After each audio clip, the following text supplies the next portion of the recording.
Y'all know where we at. Hustle Different Podcast.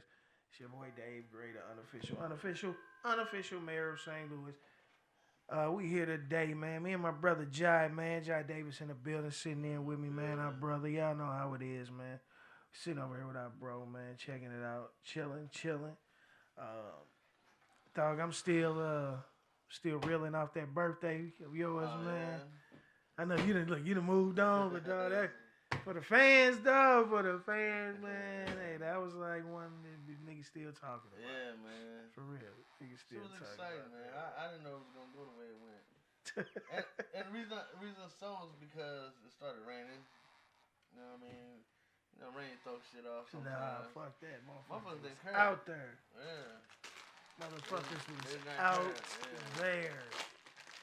You know what I'm saying? Yeah, that's pretty dope, man. I appreciate it. Everybody did their thing too. You know what I mean? It's good when everybody do what they supposed to do with the plan.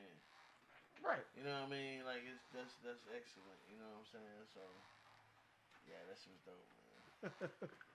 Like I said, man, I know you can probably move, man, but that was one for the ages. Y'all missed that one.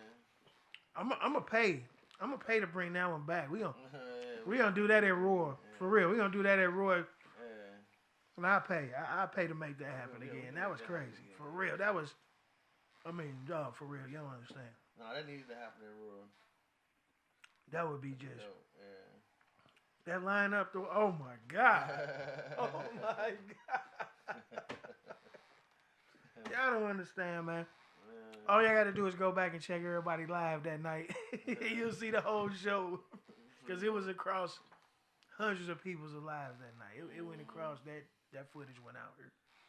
But,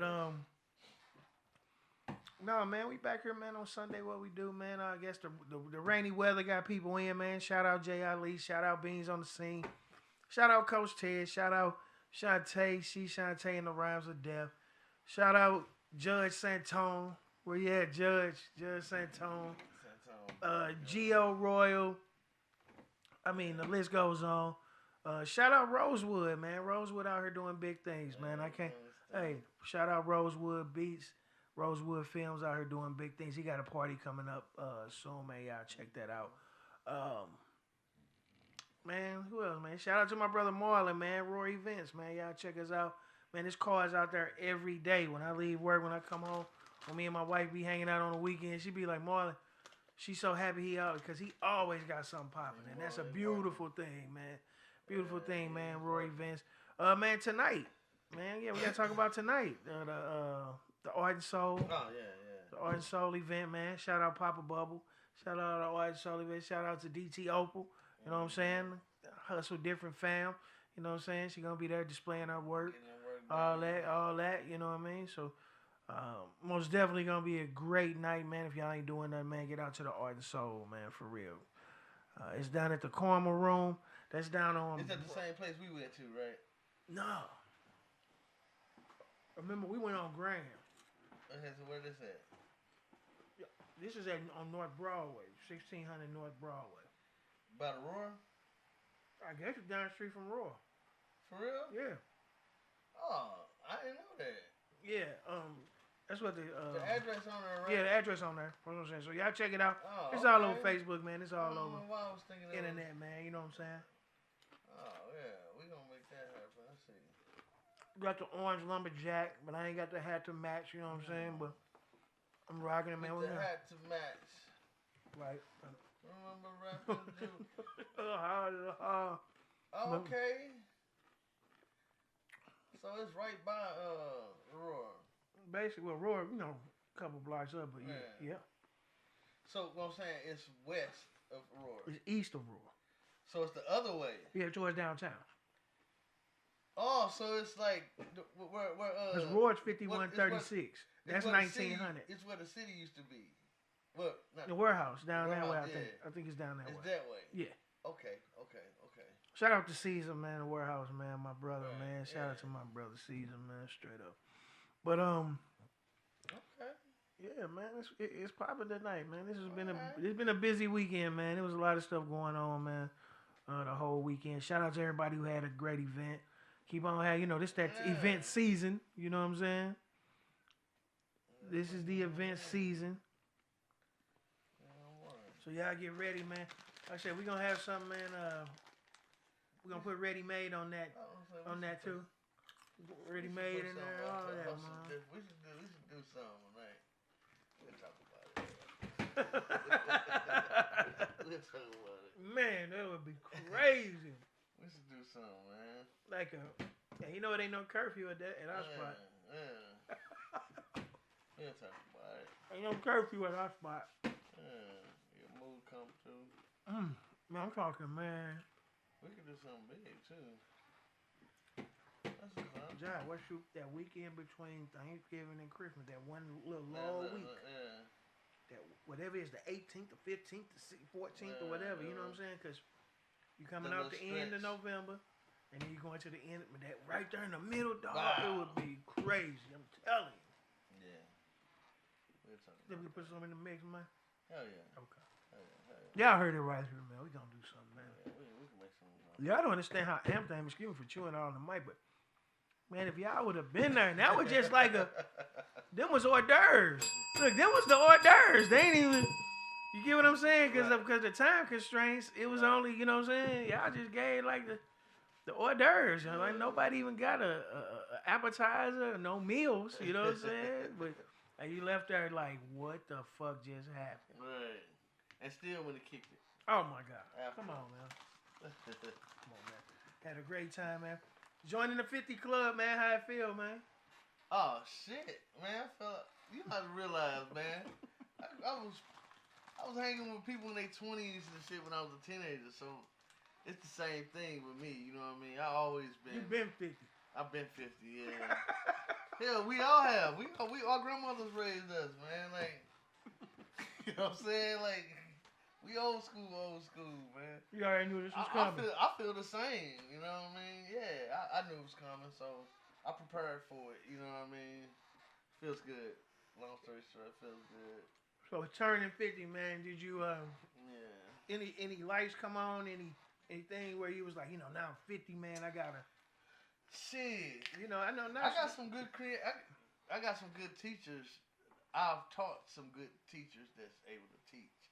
So how I look at it is, I could just kick back and let them do their thing. You know what I'm saying? It's like, now it's my turn to learn. You know what I'm saying? Yeah, so I got you. So like, yeah, I mean, everything's. You seen how things going? Everything's great.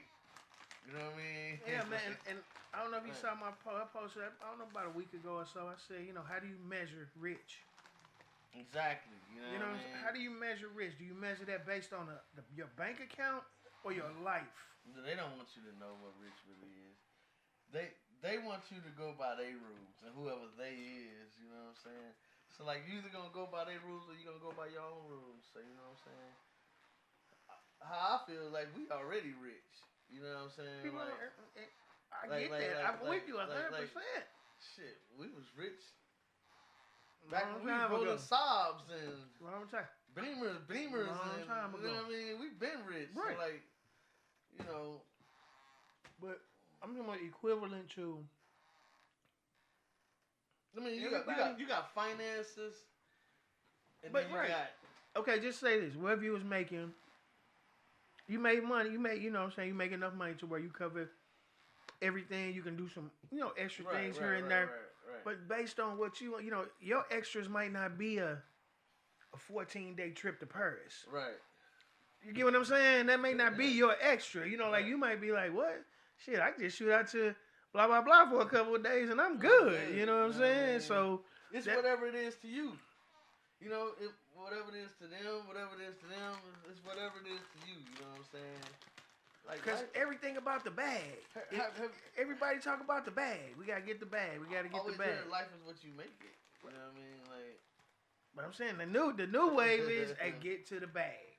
I mean, having the bag is nice, but like, shit, you ain't gonna look what people, all the sacrifices people go through to get the bag. You know what I mean? You want to do that? You know what I mean? Or you just want to be happy and get to the bag. Like, you know what I mean? But see, the crazy part, the bag is one. Look, it's only like when you say the bag, right? Right. And then after you get the bag, then what? And That's what that's the question that people don't even think about. Huh? How do you keep the bag? That's the thing. How do you keep the bag? In keeping the bag, you know what I mean? The bag is nice to have, you know. The bag is options, you know what I mean? But now, at this point in our life, yeah, but when you talking about like this, the bag is not even that important. the bag for me would be more or less me watching everybody else enjoy life. You know what I mean? Now, but everybody not like that. But now, that's what I want to see. I want to see everybody else be happy. You know what I'm saying? If I'm sitting back, look, if we all sitting back, you know what I'm saying? I want to see everybody else really. That's how I would enjoy it. That's how I would enjoy it the most. You know what I'm saying? And they kids be happy, and you know, nieces, nephews, generations, enjoy that shit. Enjoy, you know, the glue, the bridge between generations. You know what I'm saying? That's what'll make me happy. You know what I mean? Now, do you think a guy that's 20 years old is getting into the music business, going after the bag? Do you think he's thinking long term about generational wealth? You know, yesterday I was at CBGB's, and I don't know if I think I put his flyer. Little cat came up to me and he gave me his flyer. He reminded me of myself. He was just like, he was about to put it on the table and leave it. He was like, you know, this is what I do. I rap, whatever. I was him, man. You know, we used to go to Kinko's and shit. You know what I mean? Get shit break. What are you and talking put flyers about? on all the cars and shit, like come on, man. the hustle. You know what I mean? So like it was a young cat, and it just made me feel good. I mean, with Santone together, I just looked at Santone. I was like, man, like look at us, like, you know, we still in different bodies, but we still doing the same thing. Yeah. You know what I mean? Even though it's social media out here, brother, I'm still out there passing flyers. So, shout out to my man, Cobra Immortal. I don't know if y'all saw my post. I've been doing Cobra Immortal probably 15 years. He been doing it for a long time too. He's out here selling physical copies. He's selling thumb drives. Yeah. He has like a case, like the old school CD case made up. And he's out here selling physical copies. Don't stop, come on, man. They try to like do this streaming stuff. Like it's what you do. You know what I mean? How you do your presentation. You know what I mean? How you want to be presented. You know what I mean? You want somebody to listen to you right now. Instead of like giving them a piece of paper, you give them something to put in and push play. You know what I'm saying? Like, yeah. On thumb drives or in most new vehicles, they got the little slot for the thumb drives in there. But even if you sell your CD your thumb drive for $5, if you sell 10 thumb drives a day, that's $50 a day. Now, question. I know it don't sound like much. Do the math on how long it's going to take you to make $50 making 0.000003 per stream. Well, do the math on how many streams that you're going to have to get where you could go out there and sell 10. I still don't understand the stream game, man. Like, I mean, apparently it works. But I still... No, you make your money off the ads and the sponsors. You don't make, man, I told you, Snoop got 1 billion streams and got a check for $42,000. Yeah, I heard that. And that's Snoop Dogg. So just imagine a local dude. Yeah. That's Snoop Dogg. Your money not going to change. That was Snoop Dogg. He's showing you like, I got 1 billion with the B. Yeah. 1 billion streams. And he got a check for $42,000, bro. Yeah. Yeah.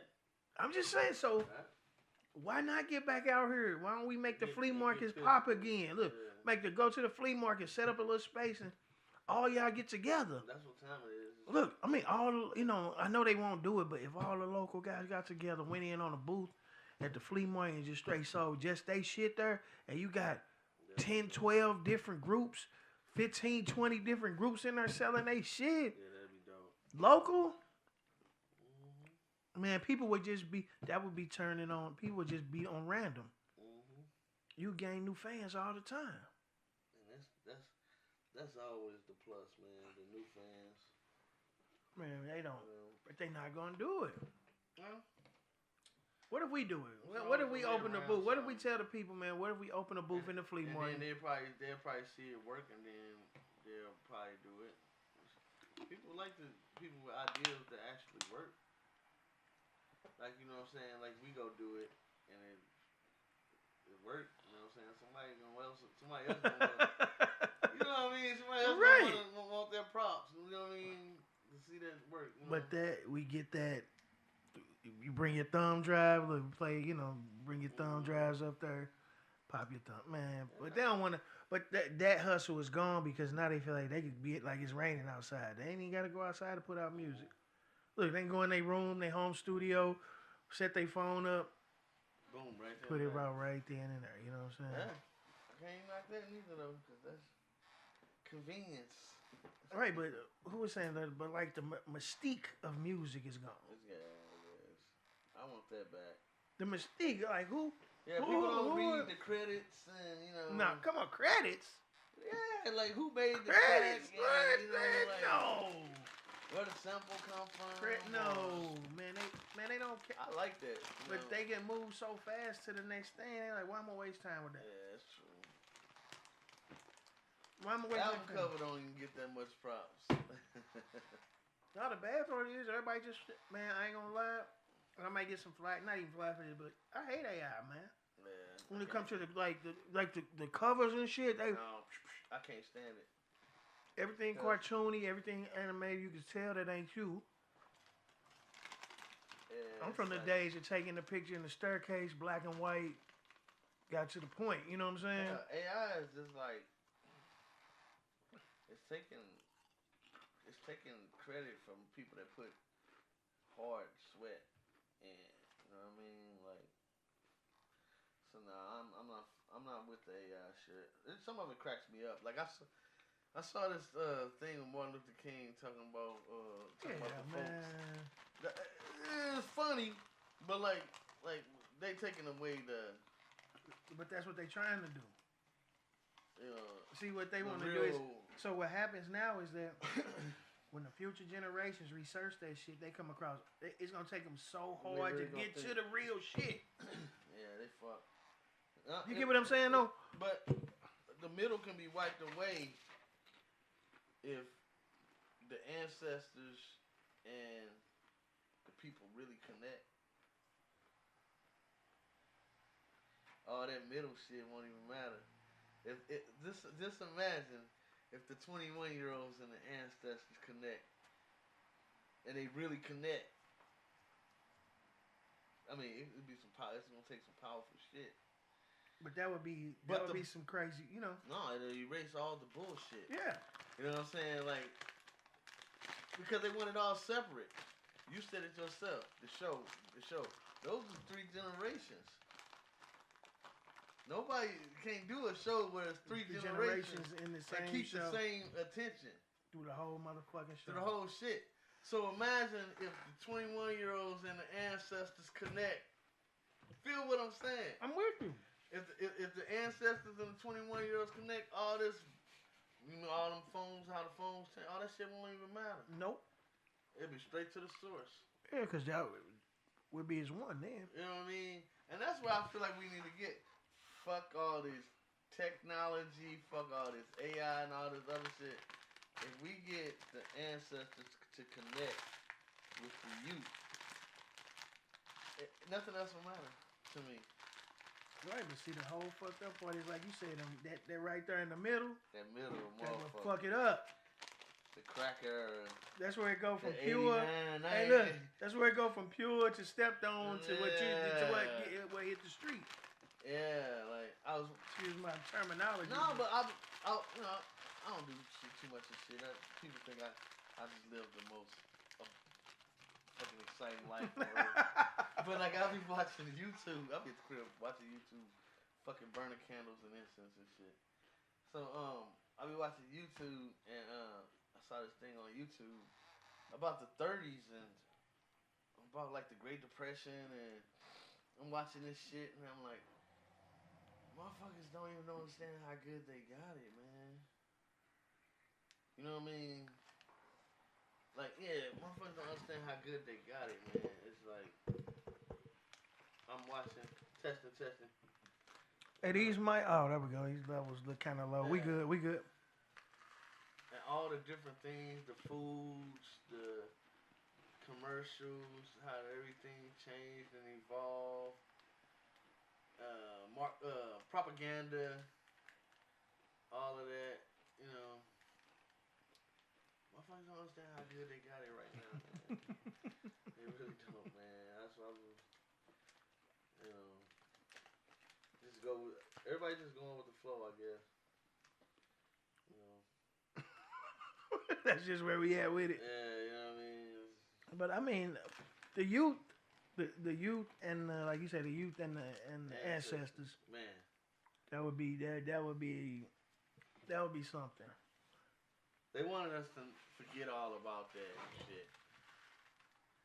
Well, I think they finally erased. But if that knowledge came back strong to the point where like they actually feel that shit like spiritually, you know what I mean? That's what it's gonna shit take, came though. back strong. That's gonna be, like you said, it's gonna be have to be some powerful shit. Excuse my friend, powerful shit. Man. But no, I'm just gonna bring it to reality though. Just say you scroll through your phone and you looking for something that you kind of just looking for. You ain't really tripping off of it. Then it make you jump through too many hoops to find it. Yeah, I just feel You're like gonna be like, you know what? I feel like everything is designed to separate us from our past, man. You know what I mean?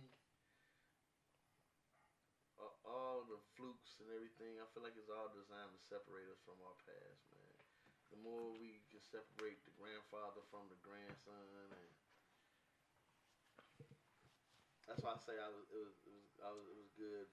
My dad was there, you know what I'm saying, and Gio, you know what I'm saying, like that's actually Gio name, Gio whole name, Right. My dad, Right. name, you know what I mean?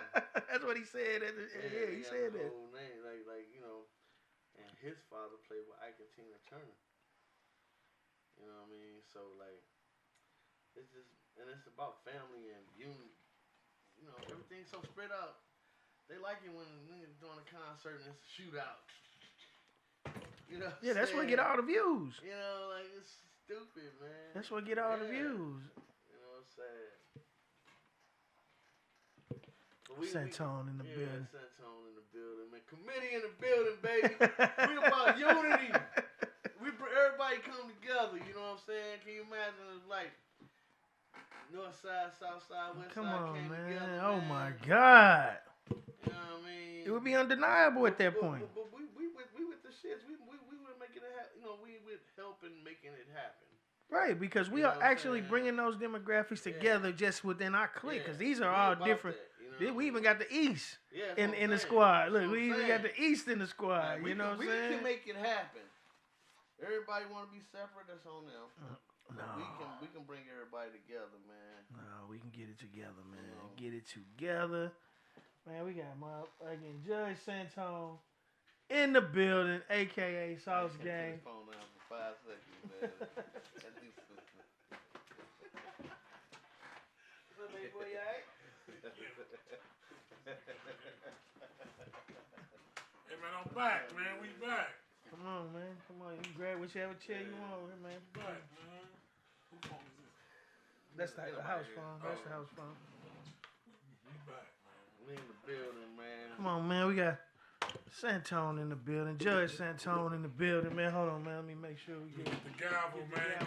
Judge Santone. Beans ain't here, so. Beans ain't here, so probably ain't gonna need it then. Look, let's order needed. Let's order needed. Beans, crack me up. Hey, man. Beans, man. Shout out, man. That's my guy. Yes, sir. Jay. I don't know. I ain't talked to Jay. I didn't know if he wasn't coming in today. But I understand. But, man, now we go rain, sleet, snow, hail. Right. We in the building. 100 degrees below zero. We gonna be here. You know what I'm saying? So we got to get this word out to the people. To the people. Man, so I've been, like I said, man, I still ain't got my answer, man, from my question I've been asking for 3 weeks about you know what is the ultimate program for these kids, man? What is the if the city? I'm actually I just just told you, man. no, Jay, I'm talking about now. Listen, Uh, that bringing that, but how, okay, you just said that, but what's the first step? What's going to be that first big step to make the the turn start? The history lessons got to be taught right, correctly. Right, but like who can step? Like, but you get what I'm saying? Like, We don't need no Malcolm X or no. not no Martin Malcolm King, X and Martin Luther King, but Like, what's going to be Definitely the the X. movement? I'm sorry. No. What I'm trying to say is we don't need a person per se to be a leader. Like you could be a leader. The kids, they can lead themselves instead of like being taught. Right, but how are they going to get to, like what's going to make them see? We gotta make it not. We gotta make it food for them, man. We gotta put the medicine in the food, man. Right, so It's like the dog don't want to eat. You gotta give them instead of just giving them something. You gotta give them tablets or whatever the fuck. You know what I mean? You gotta give them something that's gonna please them and make them want to learn at the same time, man. Right. You ever went to the library on your own? Yeah, You ever had a good feeling of learning? You the know? percentage. Yeah, I'm saying The like percentage of them though. There's been times I've learned some information and I was like eager to get that information. Right. We gotta find a way for them to be like that. My man Yo Banger. All right, shout out to Yo Banger and JVL. He got this program he worked with, man, and to where it's like a mental health, you know what I'm saying, thing for black men, boys, men. You know what I'm saying? They go there and they learn. They feed them. You know what I mean? And they learn. Like when you go to get that information and that knowledge, man, I feel good about myself when I go. You know what I'm saying, to learn. You know what I mean? Right. About my history and my past. And it's a lot of cats from the streets that go there. They stop what they doing and go there to learn. Right. You know what I'm saying? So what I'm saying is that same feeling of damn, I'm getting up and I'm going somewhere and I'm getting ready to get some information. We gotta just create that same feeling. It's like a what do you call it, dopamine? Like instead of like for drugs, for knowledge. Right, but I get that. You know what I'm saying? It's a dopamine for knowledge. Right. We gotta find a way. We gotta sit down and make it happen. Cause everybody don't want to learn nothing, but like, man, they doing numbers over there. So it's gonna be lead by example. Lead by example, and these thug niggas, man. So what I'm saying is like, it's already happening. It just needs to happen more. Okay. So if somebody, is it teaching them a trade, or is it teaching them? You know what I mean? That's what I'm saying. Is it? No, I'm just saying so people can know what they. One time. Yeah, we need to go check it out. I was supposed to go this time, but something happened. Kitty, my sister had my car, but you need to go there sometime. Okay, yeah, for sure. And these are guys. You're not coach. Nah. Yeah. Like I've been knowing coach. Like I'm. So it's this cat named Sawers that used to be up in Roosevelt. You know what I mean? Like the older guy, the security guy. All of them are there. Okay. All the older guys. That's like it go from like 70 to like 12-year-olds. Okay. So like it's things going on in the city that can programs and stuff that's set up to help. You know what I mean? And change. You know what I'm saying? And like I said, they feed them. You know what I'm saying? There's things that's going on. Get it out of my phone. Right, yeah, man. Get it to the people, man. Get it to the people, man. Get it to the people, man. Like I said, man, shout out to Yo Banger, man. Like, you know what I mean? All right. I just need that, for my little laptop. Right. My mini laptop. I just need it. He got the mini laptop out. Everybody No, what's up, Sauce? What's happening, baby? I got that flip. Hey, man, talk to him, T, You know man. what I'm saying? But on real talk, man, with that, I think it definitely need to start with older people catching, not the teenagers. We need to catch the really young adolescents. Because I think most of the teenagers, I think it might be too late to. He said too. You got to be real. Check it out. No, I don't think it's too late for him, man. Hey, man, sometimes you just got to be real. Hey, I mean, it might be some of them. You know what I'm saying? Not all of them. Okay. Some of them just need their hand burnt. So, like, somebody that worked in the stove hot. Yeah. Somebody that worked in the St. Louis Public School District worked with kids from Middle Street. From K through 12. I worked with them all, and hey, sometimes you ain't got time to worry about the ones who ain't willing to change. Yeah. You know what I'm saying? But if you can catch them, get the ones early, who want to change, mold their minds. You know what I'm saying? But it has to be an older generation that catches them to do the molding. Right, but in this digital era that we live in, and the group of kids we talking about who actually live in that digital era, how do you back in our day, it was a TV commercial because the access to the internet wasn't like that. I mean, you get what I'm saying? To say no to drugs and all that stuff. That's why everybody know that. This is your brain on drugs and all that. It's so much shit out here right now before they even get to those. I'm not saying that it is no hope. I'm just trying to. I just love hearing the ideas because hopefully one of these ideas work and it actually go where it's supposed to go and do what it's supposed to do. Lot of ideas. You know what I mean? I think it's going to take. What I think it's going to take is the right organizations with the power to. It's everything is advertising now. You got to be able to. That's how you sell something.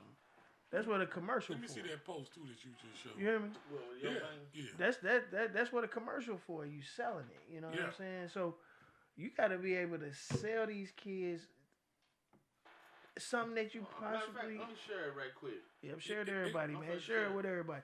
Hey, man, y'all check y'all. Yeah, everybody check y'all page. I'm gonna send. It's gonna be on the Hustle Different page too. But I'm just saying, even if you had, just say Ralston Purina and the St. Louis Cardinals. And you know what I'm saying? All these big companies that can actually put the billboards up. Yeah.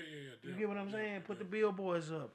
Put the programs up and attach that name to it instead of attaching, not saying Hustle Different is a small name, which I am, but you get what I'm saying? Me coming out there saying, I'm throwing a youth rally, but if I'm like, I'm sponsored by, but it might be, it might take Hustle Different. Right, but I think it takes people big name these days.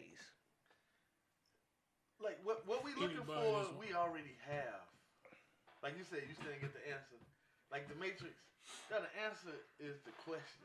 Right. It's right here. We the ones that can make the fucking change. You know what I'm saying? Like I said, everything's already set up. It's set up for a grand slam. Everybody on base. All we need is a motherfucker to be like, step up there. Of shit, dog. Hey, all we need is that one motherfucker, dog. And step up and do this. Look, just point to the Raptors like, bringing them home. It could be you. It could be me. It could be anybody. It could be the next person to walk up in here. Yep. It's already set up, man. Like, we don't have to. Because when you try hard, that's when you die hard. Well, who said it? Kanye West? Yep. Hey, man, this shit's already set up, already designed, man. We're just being blinded. Motherfucker come up with something stupid. You know what I mean? Put it in our face. And we look away from, we forget about our destiny. Where the gavel? Hit that damn right. Remember the wacky wall walker? Remember the wacky wall walker? Yes. Who the fuck? That shit got all our threw that shit on the wall. That shit got all our attention from shit, man. They always coming up with some stupid bullshit to take our attention away from what we talking about. Right. I ain't trying to be Malcolm X. I don't want to be assassinated. Right. And if I had the fucking knowledge, I wouldn't say it right here. Right. It's too late. No, don't make it that easy. Don't make it that easy. Don't make it that easy. You know what I'm saying? Like, you gotta play dumb. Yeah. But like, nigga, we ain't dumb. You know what I'm saying? Like, all we gotta do is make the fucking 21 the youth connect with the ancestors. I mean, like, what else I gotta say? They quick to connect with everything else. The newborns, which they are, but like, we just gotta make sure that the ancestors. They don't have knowledge of it. They do not want us to know who the fuck we are. Why you think that? That's power. So, like I said, the youth and the ancestors. I ain't on no drugs or no shit. You know, I don't know why you looking at me like that, T. No, man. don't Order in the court. What? I mean, this is over some niggas' head. No, nigga, and I know it ain't over your head. I know it ain't over your head. But I'm saying, like, the youth and the ancestors. Man, this guy is wild. They don't want us to know who the fuck we are. They don't want us to know how powerful we are. And if they keep us where we at, Get you. keep us where we at, man. That's fucked up. They're gonna set the programs up for us. And they gonna go to the bad part is they don't. Well, I ain't gonna even get into that. Yeah. So we don't want to go too down. You see who they throw? You know, you notice that They throw that nigga in front of us. Yeah, exactly. They grab that. There you go. I let y'all. That's what I'm saying. I let y'all say. I let y'all say. I go to the bathroom, man. Talk to him, Mac Deezy. Let him know. Committee, we ain't making the 50 like this for nothing. You know what I'm saying? They quick to throw, you know, they throw it in your face, man. And the real motherfuckers ain't gonna accept it. You know, you like, huh? But then, I mean, we saw some stuff last night. It was just like, it's just crazy how what people will gravitate to, because it's you know what I'm saying. It's like, walking into a place, man, and everybody's comfortable with having on the same outfit, right? Because is what they saw popping on TikTok or somebody. That's my whole. You know what I'm saying? Somebody had it on, and everybody. You know what I'm saying? Everybody is cool with that. It's like, I don't want to walk in a place and got the same shit on. I want to play it's 20, 30 motherfuckers. Man, we used to call it dressing off the mannequin. Remember, that's what we used to call it. Yeah. Dress off the mannequin. So you know who dressed off the mannequin because he got on the exact shit. I got on the same exact shit. Same shit. Same exact shit. But it's called the wave now. That's how they get over with it. It's called a wave now. I'm on my own wave. Right. So they got to ride the wave, you know. So, like, I always use this as an example. Man, the Migos shifted the whole culture of rap for a minute, because everybody for younger rap. I mean, I guess because everybody sounded the same. Yeah. And the look. And they all. And the dreads. They all and had the shades. And the chains. They all had the. You know what I'm saying? They all put the makeup on and the fingernail polish started and the shirts popping, on and the tight shirts and the purses. And the yeah. No, you know what I'm saying? Man bag is that's about the purses. Yeah. Come on. A DVD dabbity DVD. I don't know, but yeah. I don't know the Migos stuff like that. But I'm saying rap go through phases. Man. We've been distracted. Dog. We're being distracted from who we are, man. You know what I mean? Like, they know who they are. Shit, them motherfuckers know us better than we know ourselves. They're gonna tell us, you know, this is how you learn, and then what niggas gonna do? Pay their money to go learn like this. Nigga, you already know who the fuck you is, man. You don't need no motherfucking white man to tell you who the fuck you is, nigga. You know what I'm saying? I mean, you know, whatever, man. I don't know. We know what it is.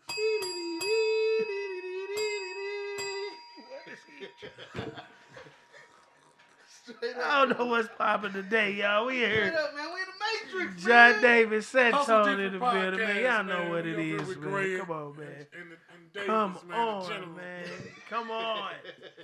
Come I on. am Come Santone, on. a.k.a. Sauce Sauce Gang, Gang Oh, Santone in we the building. missing the beans. a.k.a. Oh, boy, we need Beans here. Beans here.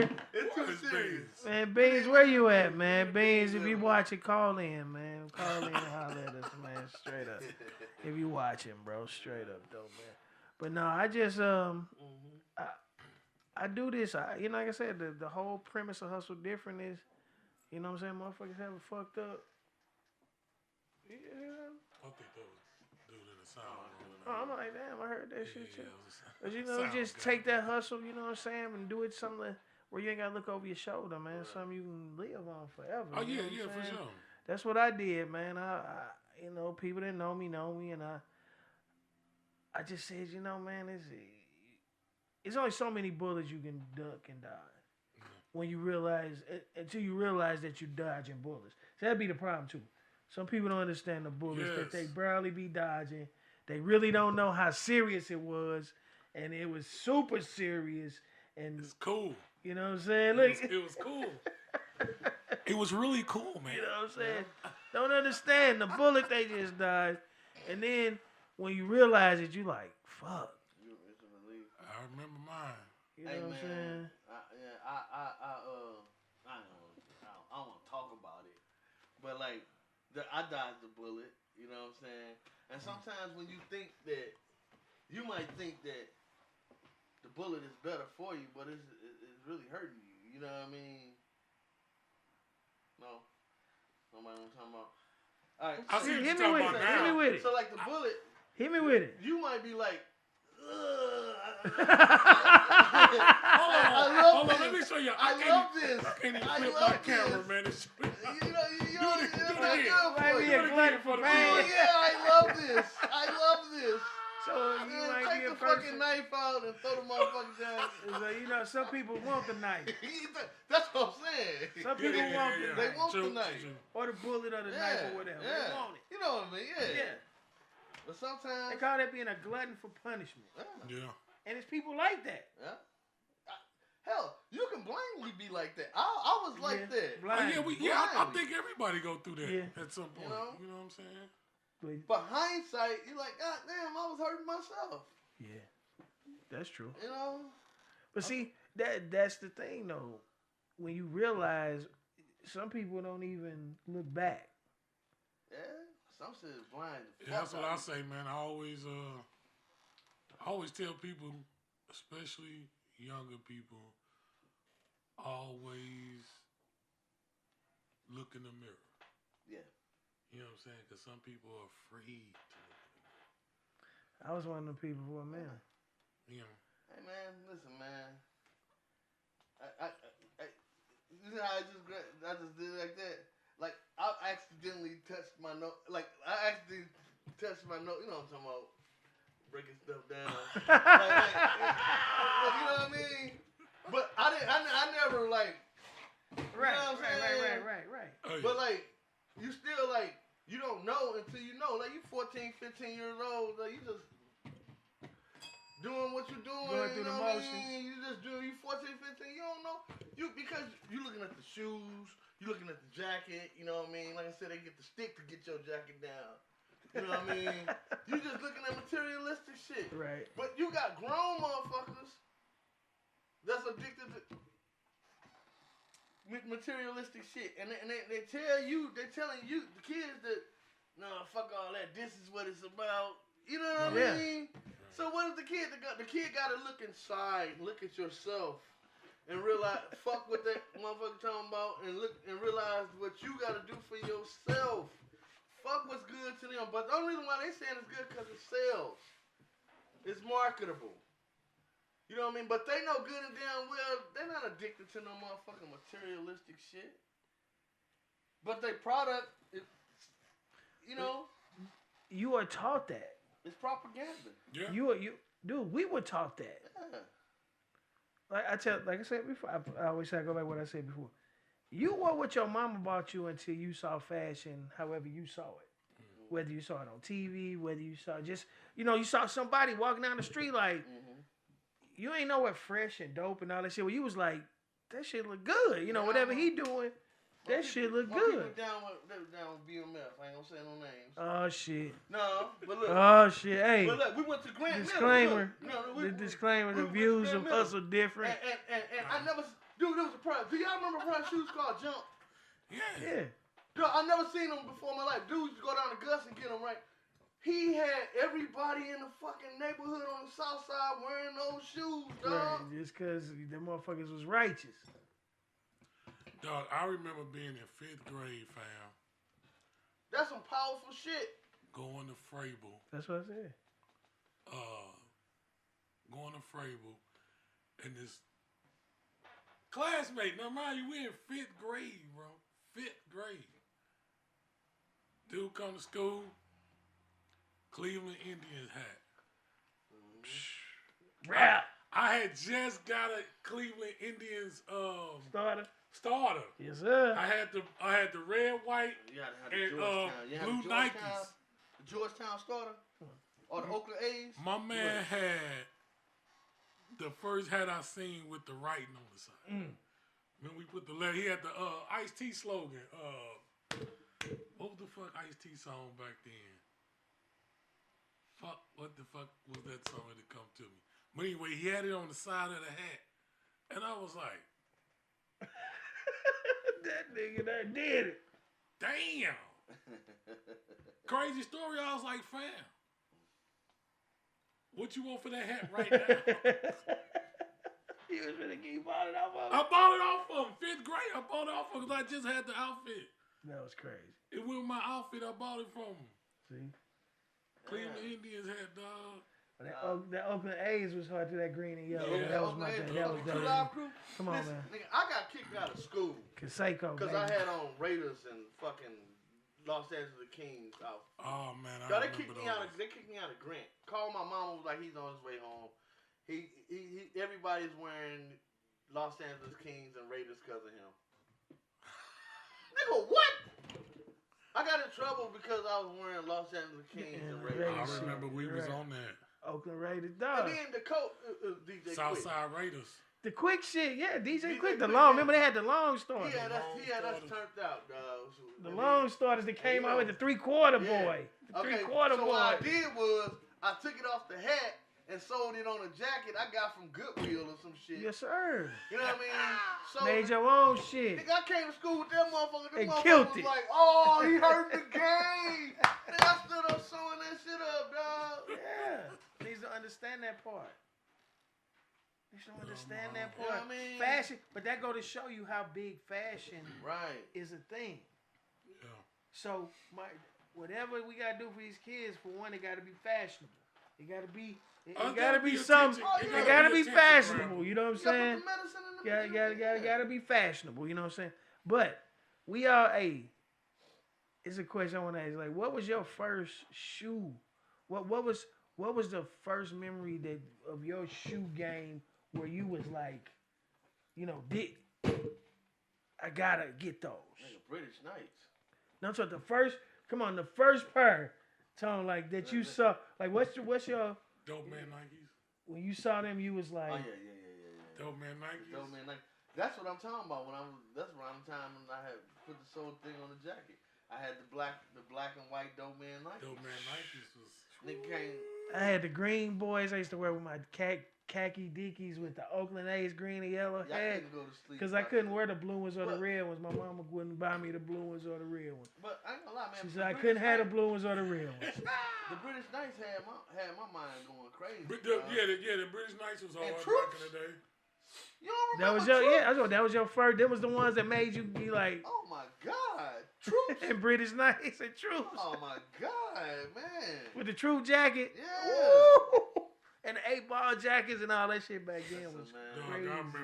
Crazy. I remember I had. What was the first pair of kicks that you went and bought yourself? What was the Nikes? I was in 5th grade. The Cortez? I was in 5th grade. Them dope mans. That was your first pair too? They was black with the blue swoosh. Oh, you was really doing it. It was black with the blue swoosh. You was really doing it. I had to get them because I was in the blue mine. Yeah, first ones I got me some Chucks. I always want me some all white high top, the Not the white ones, but the off-white Off-white. ones. Oh yeah. Had to get the off-white, the cream the boy. vanilla ones. Yes, I would come call on, them the vanilla. I would call them old vanilla, heads used to yeah. bleach they shit. Yeah. They'll get the manila ones, but they'll go to the crib and bleach them joints because they want them white. Nah, the Manillas. Woo, the Manillas. Fresh Oh out the my box. God. Yeah. Fresh Then out when the box. blue ones came out, Yeah. see when the blue and red ones came out, this was before the Crip and Blood shit was here. So Yeah. 4th of I July, like the 4th of Manilas. July. I remember back in the day, nigga have on a 4th of July outfit. Right. One his partner had the red ones on, you had the blue ones on, Right. because it wasn't no gang banging wasn't shit like back that, then. yeah. You know what I'm saying? When that gang banging shit came, that's when it kind of flipped the script. Yeah. It really Oh, bothered it me. You know ain't what I'm saying? It didn't, kinda- I'm talking about like it flipped the script. for a lot of people, not a lot, Yeah. not What you everybody, mean it didn't bother you? but a lot of It didn't- people. Gangs didn't bother me. No, you talking Like- about like- didn't like- bother you, or you didn't. I didn't. You still had to be. You know how like that people go through it. You wasn't like cautious. No, I'm of saying when you, just when like you went when- places with certain Yeah, colors. cautious and Man, shit like you know, that. I was all in the motherfucking bud with red on, No, dog. no, but nigga, you was older then. But I'm saying, like, I didn't care where I went. Union Station, whatever. I still was me. I'm not saying. Like, I would be down at the fudgery and shit. Well, see, that's the mall. We talking about, we talking about the Neighborhood? neighborhood wise. I didn't go nowhere I wasn't supposed to be. Right. So there we go. I stayed my monkey ass on Cleveland. Well, shit. 39th Street. Well, I used to okay. go down Tomboys. So from 39th. Thurman. So you talking about 39th, nigga? If you was on the Nigga, that 40. was all blood. Okay, and then you had the 40 block down the street, which was Crips. But everybody was cool. You know what I mean? They was cool. Listen, I always was that guy. Right. Then you have individuals like me. I You have always was individuals. that guy that They could can go anywhere. They can I go anywhere. wanted. But there's always a stupid, might be some stupid motherfucker. Yeah. The problem would be is if I'm with some nigga like Smooth or something. You know what I mean? If he with me, then I ain't got a problem. You know what I mean? But if you me, Well, you know, Smooth, my man, bad. shout out to Smooth, man. But look, like, cause I won't say nothing, he'll say something. You know what I mean? Like, but like, real gang bangers, man. Well, I ain't gonna say because shit, my but motherfucking uncle I know, shoot at women. nigga, we was on the east Cut side. my life. We was on the east side, and I had on some. I had bought them myself. I had bought the blue Cortez, the cloth ones, the blue and whites. I had on the blue Dickies, had on the white T-shirt, the Yankees, navy blue, Man, the Yankees. Ooh. navy blue Yankee boy, and me and my partner. Shout out 2V, my nigga 2V. We over in the east side. We going into the Garretts. Take it way back. Y'all might don't even know about the Garretts. I The know Garretts. all that shit. So when you park on the side of the building, it's an alley You right talking about there. East side? Yeah. Yeah. About Max? Was that No, this is where all the Brooklyn, Brooklyn, okay. Rolling Brook. So the parking lot right here, then it's the alley, it's a trash can, then you walk around the front of the building right there. You talking about So we drinking. by It's- Red Garden? Yeah, by the Red Garden. Yeah. All right. So we drink. We finishing out these 40s. This when 40s was big. Yeah, Boom. yeah. Finishing out these 40s and we throwing the trash can. So while we standing at the front of the building finishing out these 40s, a dude step outside the building. He got a red St. Louis hat on. Now mind you, me and my partner, Right. but he from New York. Yeah, He from yeah. St. Louis. He lived in New York, went to NYU. So he wearing the Yankee shit and the blue and the white. You know, like it ain't shit. So old boy come out with the red hat on. Next thing you know, man, and this is a true story. Man, he went back into place. He came back out with like 15 niggas. Yeah. All them motherfuckers had red St. Louis hats on. We standing on the other side of the alley looking at each other because we both sit over here not really knowing what's going on. This real talk. We didn't know shit about no gang shit. We were some B-boys. Right. We fashion with the shit. We thinking we crush it, dog. Oh boy said, man, what's up with all that? Da da da da da. And my man was like, and this is why I knew the difference between niggas that stunting in front and real gang mentality. Right. Cause these 15 niggas, Right. they ain't come out and just mob us and went crazy. He came out, he said, hey man, what's up with that? You know what I'm saying? We was like, and he was like, nah, dog. And once he started talking, cause he had been in New York for so long, he's like, once he started talking, like, they was like, oh, okay. Man, we went in there and kicked it with them They dudes. probably like, they ain't on that. No, we went in, no bullshit. We went in there and partied hard, my man, cousin- kicked it hard with them when they My realized cousin, Tampa that we Cooksey, wasn't on that, though. That's right. But my cousin, the real Tampa shit, Cooksey though. brought that. He's one of them ones. Him, Deuce. in the mid '80s, whatever. My cousins, my mama cousin, Tampa Cooksey, from Rolling 60, brought that shit here on the other side of Blue Myers, behind the cause I never knew what the fuck CSAC meant, right?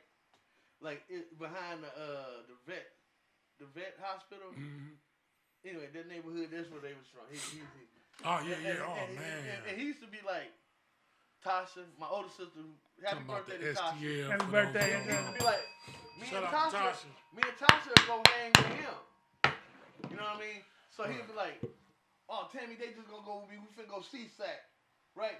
Hey, you remember Cousin Harold? He's like Cousin Harold. He's still like just like Cousin Harold. You know what I mean? On Men's Society. Be like, Tammy, they gonna go with me CSAC. Niggas just drive this is how he used to drive. Just hold the middle of the steering wheel. That's how he drive. He had a cutlass, right? We get over there, nigga. It's all blue. Yeah. Nothing but blue. You know what I'm saying? I used to be like, damn. But CSAC means where all the Crips get together and talk about what they gonna do, ride for the rest of the night. And I ain't know I'm sitting there, I'm from fucking Peabody's hanging around some fucking Crips while they CSACing and shit. Because of my cousin. Like, I didn't know how intense this shit really went until the California shit. Yeah. Because he came to California to lay low, whatever, robbed a motherfucker, and the police shot him up. You know what I'm saying? He wound up dead. You know what I'm saying? But man, it's crazy. I ain't gonna say no names, but I got a similar story. Cause I used to always yank it out. I love the NY, that blue. It's something about that New York blue, is right? Crazy. So one of the homegirls, she I'm with my baby mama time. I was really bad at my baby mama at this time because she knew and she didn't.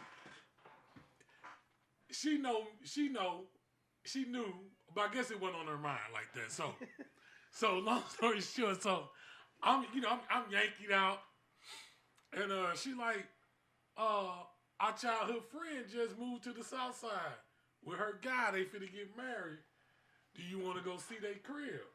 I'm like, yeah, let's go. Walk in the crib.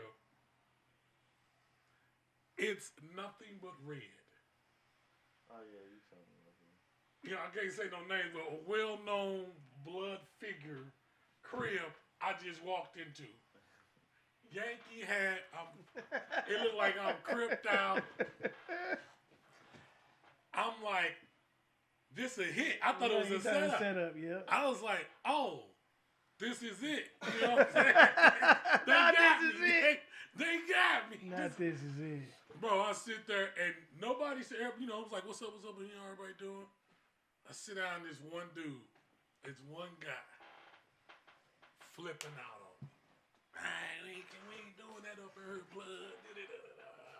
I'm like, I can't say nothing because you by yourself. So the dude whose house it was like, tapped me like, hey, you know, dude? I'm like, I know nobody here. He like, tapped the dude like, you know, dude? And he like, nah, but I'm just saying. He was like, you're in my crib. Like, shut the fuck up. Like, you don't even know who you talking to. Right. You could be talking to whomever, and you disrespecting my crib at the same time. Damn. See, that's real shit. Shout out to that guy. It was much respect. We chopped it up. We blazed it up. Played video game, and he was like, you seem official to me. I want you to come to my wedding. I went to their wedding. Hell no. I was at the wedding, all red. Everything at the wedding. And we kicked it. He was the real nigga, man. Because you wasn't on that shit no way. I wasn't on nothing, but he real guy, man. Real guy. Wasn't on that shit no way, man. Real guy, dog. No. I never was a gangbanger. Like that's yeah, I've seen. See me, I never was a group. I never was a group guy. I was more of a neighborhood. Me, I had too much stuff going on. Yeah, right. I mean, affiliated, yeah, but I I was responsible for some other stuff at a young age, so I couldn't be. I mean, I can say it now. I ain't in that shit, but like, it just wasn't worth it. I was like a holder back in the day. You know what I'm saying? The shit came through. I was the person that held it, Right. so I couldn't be on no dumb stuff. Yeah, because you jeopardizing something I'm else. jeopardizing everything else Right. if I'm out here jumping stupid. Right. No, it's just my neighborhood was so. From what I remember, my neighborhood, I only knew Crips in my neighborhood. Like, you know what I'm saying? Like, I only seen people that was representing was normally Crips. You know what I'm saying? For as like being about, when I'm young, now I'm 55. So I'm talking about when I was young. Right.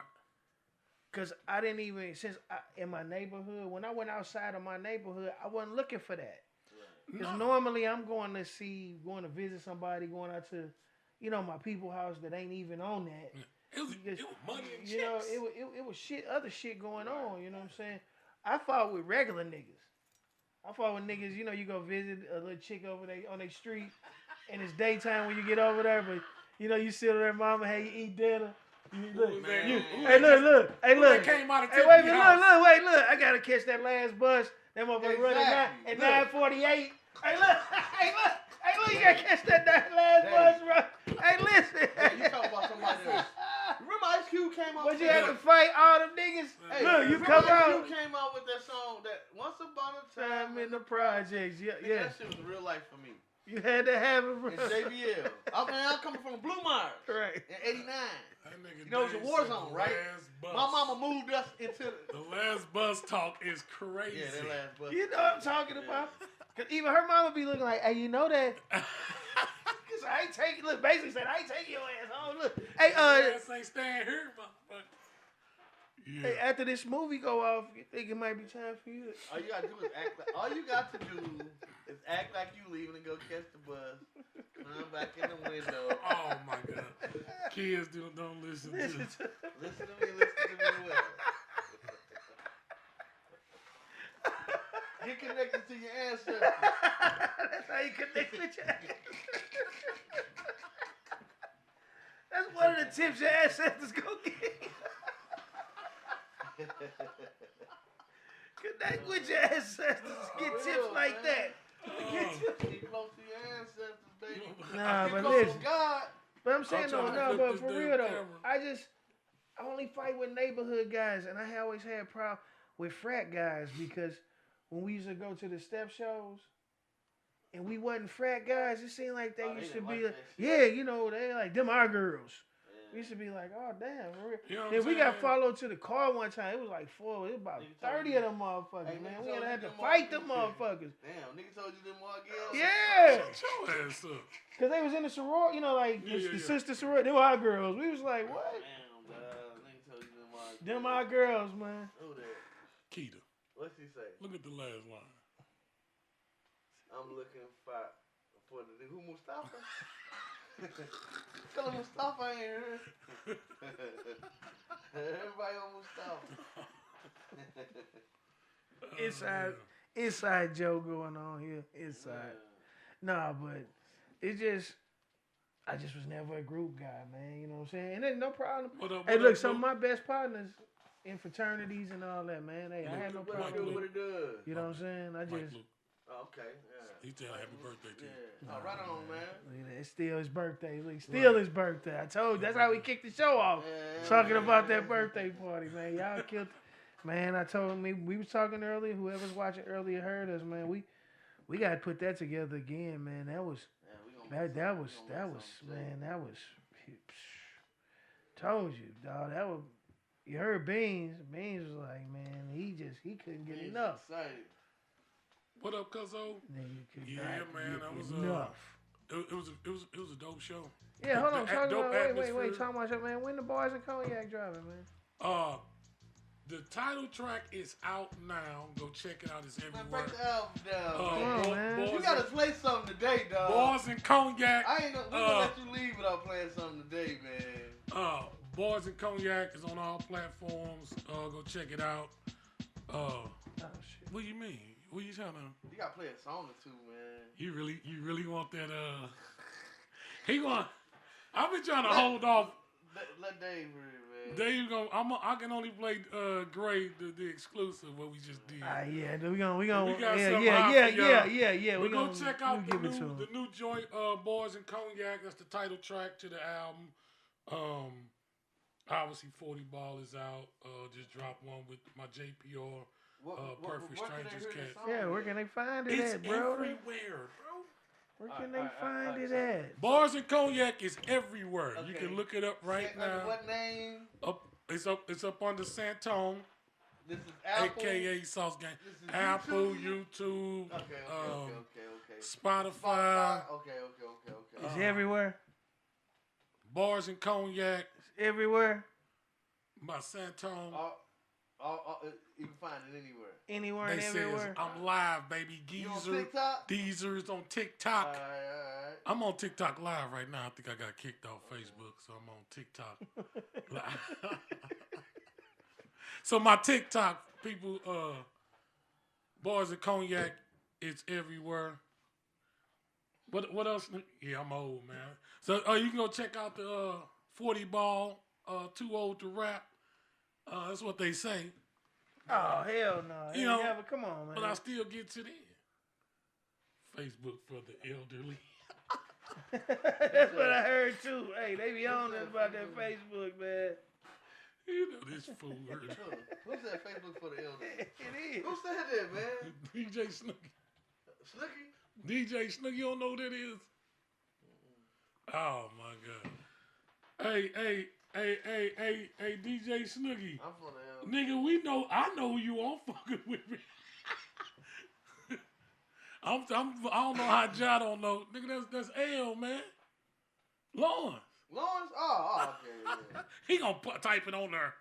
Lawrence. Nigga, I know you. Yeah, niggas, man. But nah, man, we gotta get some of that, man. I'm finna try to get some. But yeah, that was dope. Then you kicked it for the generals. Oh man, for yeah, the birthday man. was crazy. And the pictures came out dope. Oh my God. Some dope footage, man. The axe was dope. Toy came out there, blessed the stadium. Came out of retirement. Come on, man. What y'all talking about? Oh, you need that cut? Is the volume right?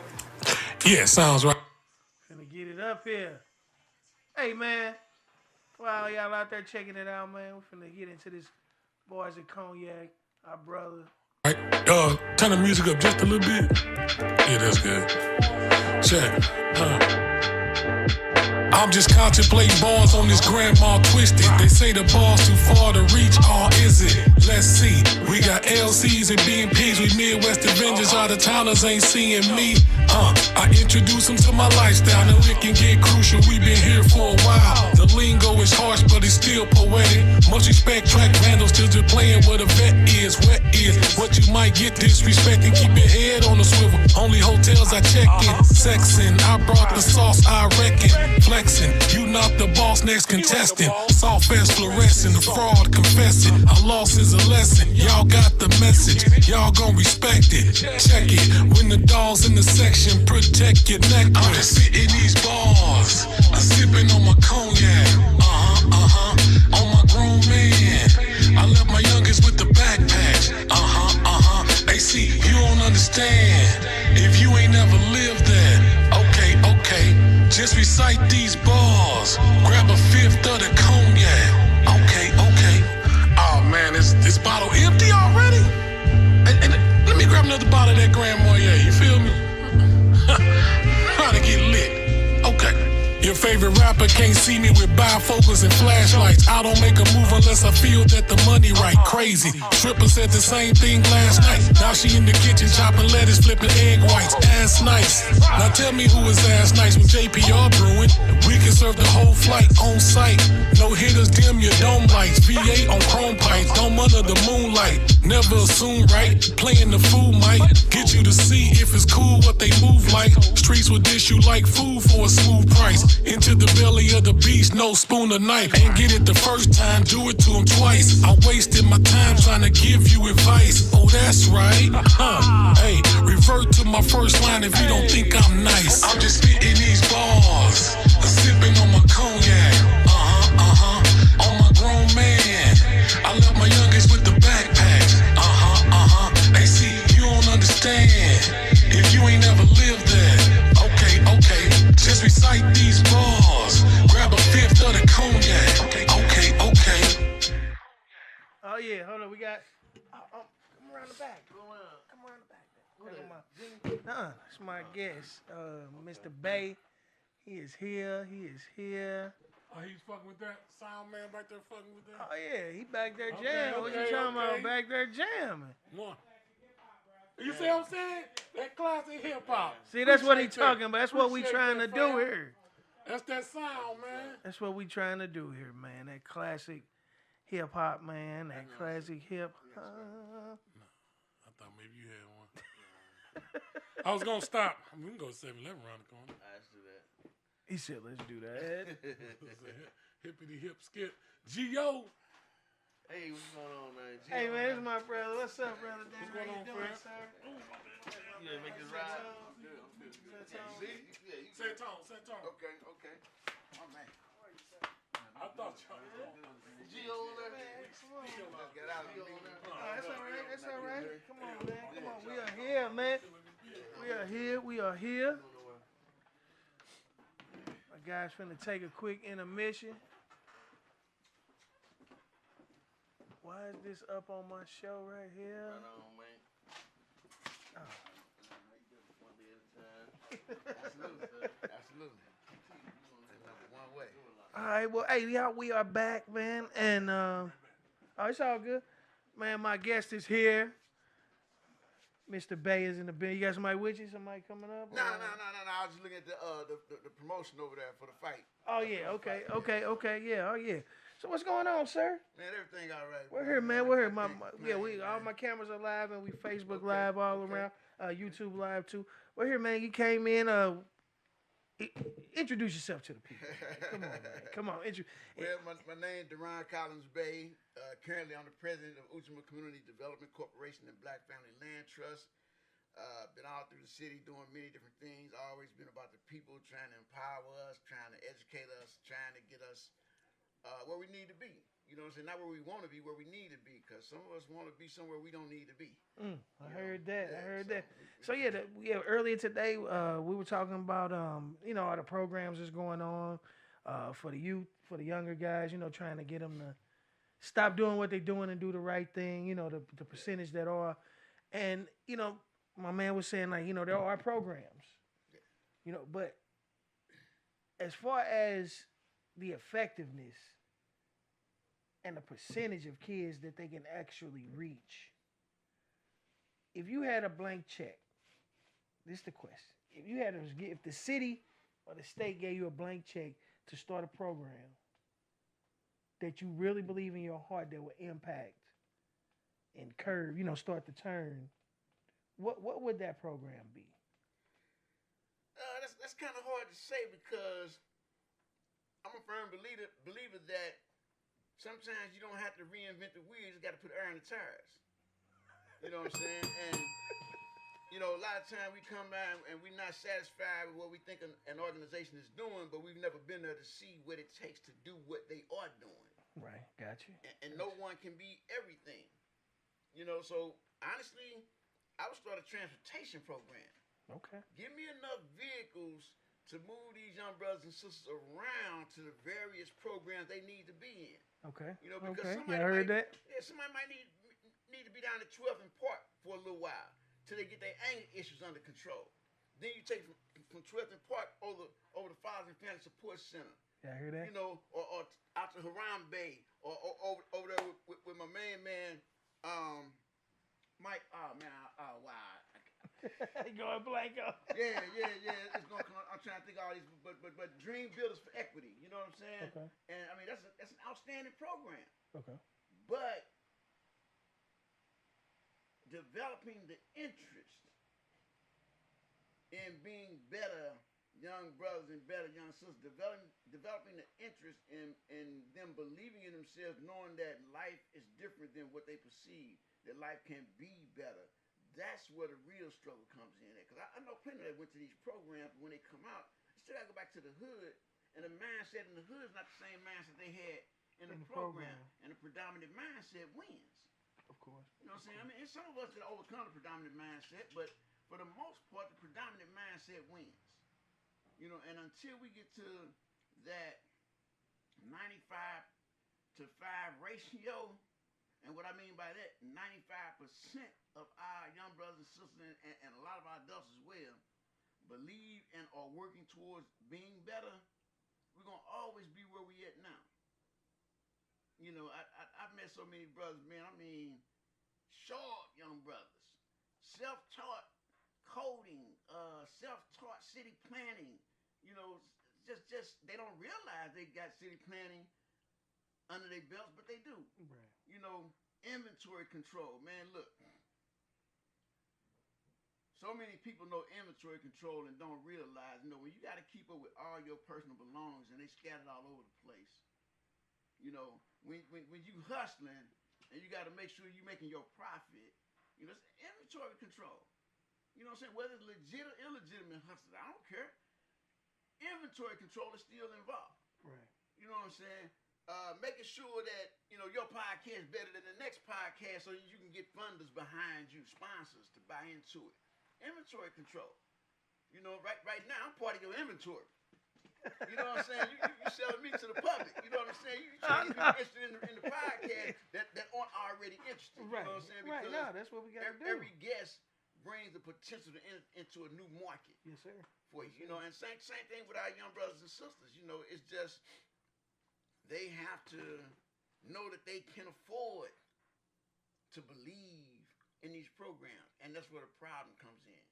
They don't know that they can afford to believe it because they know so many people that went and didn't make it, Right. and they think it's the program's fault. Some cases it was, in most cases it wasn't, because you have to invest in yourself when you go to these programs. You got to really want change, not just finding something to do. Right. Right. So the kid, and my guy was saying earlier that you can only teach the ones that want to be taught. Absolutely. You know, so you're going to have some kids that come to the program that really want the program. But like you said, you're going to have people that's be like, you know what, I ain't got nothing to do. I'm just going to go up here and hang out with these people. I'm going to see if it works. Yeah, I'm going to go see what they talking about. Yeah. But it's not going to work for them. Because they're not there for it to work. They going to see if it works for somebody else. They're just there for something to do because life is boring and empty. They want something different now. Otherwise, they wouldn't be trying. But when you're in survival mode, you just need something to do to get you through the day. To that point in the day where you are having fun and doing what you think you want to do. Right. You know, if you couch surfing and you got to get up out of somebody's house at 6 o'clock in the morning, you know, you got to find something to do between 6 in the morning and 6 in the evening when everybody else is free and available for you to just hang out and puff with. Right. What you gonna do for those 12 hours? Right. You know, yeah. and it's crazy. I was on my front of the building one day, and this little brother always walked by, and I'm talking about this brother got the 50-round clip hanging out his pocket and everything, you know, and he got, I hate they called it this day, but he got the shiesty mask on. Right. And I tried to, brother, first you need to understand what that means. Shiesty mask. Please call it the ski mask, you know what I'm saying? Because now I don't want to talk to you because if you feel that you shiesty, you know, you can't trust somebody that don't trust you. And you can't trust somebody that's telling you they can't be trusted. You know what I'm saying? But I asked him, bro, I said, man, look, help me to understand something, man. Why is you walking around with that mask on, bro? He say, man, look, I'm not out here doing nothing. I'm just trying to get from my grandmother's house to my girl's house without getting shot. I said, well, why you worried about getting shot? He said, man, I'm going to be honest with you. You know, I've done some things out here. You know what I'm saying? And there are people that are upset with me, that are looking for me, might be seeking to do me harm, you know, and I'm like, wow. You know, and the things that he done, the things that he did that has him concerned with his life, they were just doing it for something to do. Right. You know what I'm saying? Right. It wasn't a particular life he was living. It wasn't like he was some major drug dealer protecting a drug set, you know, and somebody didn't have the money, so they went and touched him up or whatever. There was just something to do simply because somebody stood across the street looking a certain way. Right. But they forget that everybody is in self-defense mode, so everybody mean mugging and trying to look hard to protect themselves, to keep you from taking advantage of them. They don't understand they can laugh and smile and shake hands and be sociable with one another and still be respected. Right. Right. They think the only people that get respected are the tough guys. You know, and I try to tell them, but I say, man, I guess by now you know the worst person in your life is the one that's the most afraid of you. That's one that'll do you. It ain't the tough guy you got to worry about. Scary dude to kill. It's the coward, the scary guy that you got to worry about. Yeah. And many of them, unfortunately, are in prison because of moments of fear. You know, guy pull up on you, all of a sudden you done pulled it out. They coming to talk to somebody that don't even know you standing here, and you done gunned them down for nothing. Yep. You know, I pulled up on situations, man. I'm like, bro, I'm dressed up and I'm in a navigator. I'm not in a charge or nothing like that. And the dude told me, say, man, there's some cats around here that stole 2 black navigators and they riding around getting down on people, man. You got to be careful where you're pulling up. And I'm like, what? Oh man. I mean, it was crazy. I was up on Grand at the Rice House.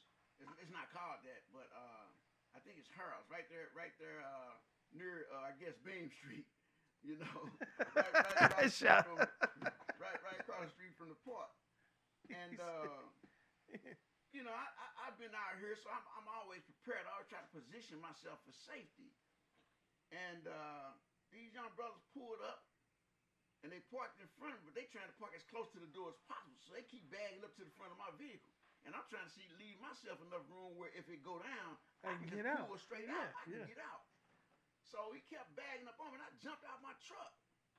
What I do that for? I forgot where I was at. Man, them little brothers jumped about that truck in front of me, man. 3 of them stepped out. I could see what they had. It was the one that didn't step out that was hiding behind the door. He had the heaviest weapon that I had to worry about. You know, but the little brother that was driving, you know, he used some discernment, you know, so he knew it wasn't no real problem, you know, and I said, hey, brother, quit bagging up on my bumper, man. I'm trying to be able to pull up out of here. If you think you got problems, what make you think the next person ain't trying to not get caught up like you get caught up? Yeah. But you blocking me in, you know. Oh, gee, we didn't mean to block you in, bro, but it's like that for us, man. I'm trying to park as close to the door as possible. I'm not trying to have to walk a half a block just because I want to get something to eat, because within that half a block, somebody can get on me. And, you know, me and little brother, you know, we established a relationship from there, you know, one where we recognize one another when we see each other. But these same brothers, they want to be plumbers. They want to be pipe fitters. They want to do something better in life than what they're doing, but they don't see any alternative. They don't see any way out. Simply because they're afraid of getting gunned down. Right, so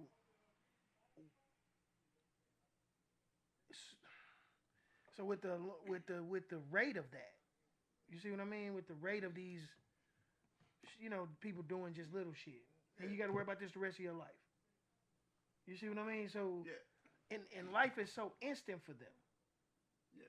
You know, I'm 55. I'll be 54 this year, but life wasn't instant. Nah. If me and you saw each other at a bar on Friday and we had a problem, I'm not going to see you till next Friday at that bar. And by then, so much life to happen. By the time me and you see each other again, you know, we might mean mug each other, whatever, but it ain't, you know, we had time to calm down. Yeah. They life is so instant. Yeah. Like they say, I don't know if they still say it, you know, but they always on go. Yeah, on go mode. they ready to go, like you say, in an instant without figuring out what's really going on. You know, without really knowing if there's an actual threat. But it's cool to be on go because now you can fall back to the spot where you hanging out at. You can blow trees and talk about how you just gunned somebody down. Right, now next question. Without feeling anything about that. You just been talking about how you just let somebody have it. You just emptied a whole 50-round clip. Man, don't take but one bullet to kill somebody. Why you need 50 in the first place? Right, now, the mama house that they all sitting in the basement, She see them all come in with the extendos. She see them all come in with the mask on. She see them running the house.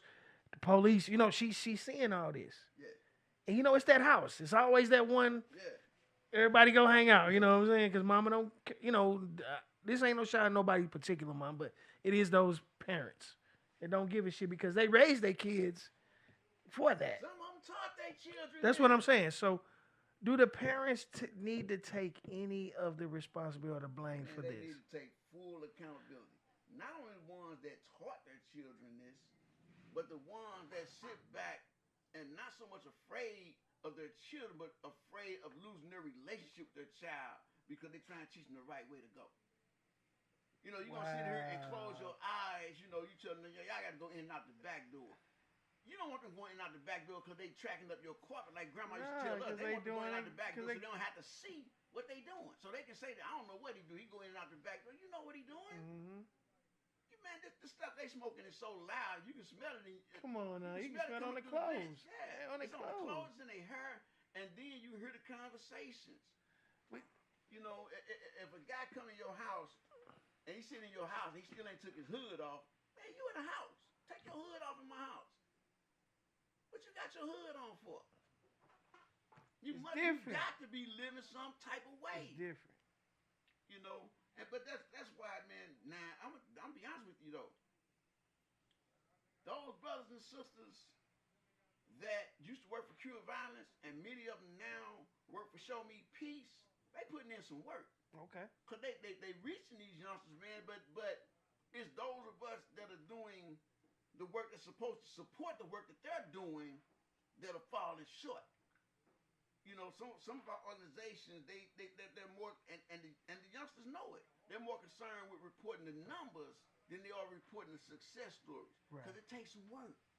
Case management in these situations takes some work. But when you get a brother like Brother Cento Jones Zeal, or you get a brother like Zaki Street Hill, you know, they get these guys to establish a peace truce. You get these guys to trust one another so they can walk through their hood safely, you know, or my brother Betty Hill, you know, they're putting in the work, but there has to be an immediate follow-up and support of what they're doing. You know what I'm saying? And that's where we're falling short at. That's where we're falling short at. You know, there could be 100 more programs. Yes, there could, but we need the 10 that already exist. That's what I'm saying. Instead of forming 100, you out of here? Yeah. Okay. Yeah. All right, brother. So I see you in a minute, right? Yep, I'm there. All right, I'm there. All right. Hey, y'all be safe, man. I'll see y'all in a minute. We need the 10 that already exist to be more successful and more impactful. You know, there's no reason. I mean, Dream Builders for Equity has a waiting list, true, but their waiting list should be 5 times longer than what it is. Right. Right. No, I got you. You know what I'm saying? It should be 5 times longer than what it is. You know, and you know, even with the hustle part of it, you know, I like the name of the podcast. You know, hustle different. I've been telling guys all my life about investing. You know, especially guys that were hustling on the block. But even right now today, with the city paying contractors to cut these vacant lots. Now they paying you to cut vacant lots. I'm finna drop game right now. I'm finna create an opportunity. Come on. And I hope that Giving it up. Come on. One of your listeners take advantage of this. So you get a contract with the city to cut the grass, right? They pay you, get a nice check out of it. Man, don't spend the money going to buy you a new whip. Don't spend the money going to buy you a bigger sack. Stack the money and buy you 2 of them lots you cutting. You hear that? Get your partners. Now y'all talking about y'all own the block. I know some neighborhoods where they got whole blocks that are vacant, that are owned by LRA. You know what I'm saying? And if it's inside your hood and it's 20 of y'all running the block over here, if 20 people bought 2 lots, that's a whole block. That's 40 lots. That's a whole block. Ooh. Now you can say you own the block. But more importantly, they can come together collectively. They got legitimate money. They got proof of it because they got a contract with the city. So the city's finest can't lock them up. Talking about where you get this money from. I got the money from your boss. That's where I got the money from. You know what I'm saying? Yes, sir. Yes, but now they've come together so that next season they put their money together and hire an architect to draw up some houses. You ain't put that. Now they home. Now you done took this block, flipped the block. You done bought it. Be patient. You didn't become 16 overnight. It took 16 years for you to become 16. You can't wait 2 years to flip 50 grand legitimately without having to sweat. Now you done bought the block, flipped the block. You can't be mad at the hood no more because you just made the hood look better. And you can say you straight up this your set. You own this for real. That's a flex. You know what I'm saying? That's a real flex. Instead of sit up in Al Gore or Mobley talking about, yeah, man, that's my block there. How that's your block? You up here doing 50. You don't own nothing, bruh. You gotta wait. Matter of fact, you gotta ask for a roll of toilet paper and then wait for permission to go use the bathroom. But you own the block. You claiming the set. And good segue.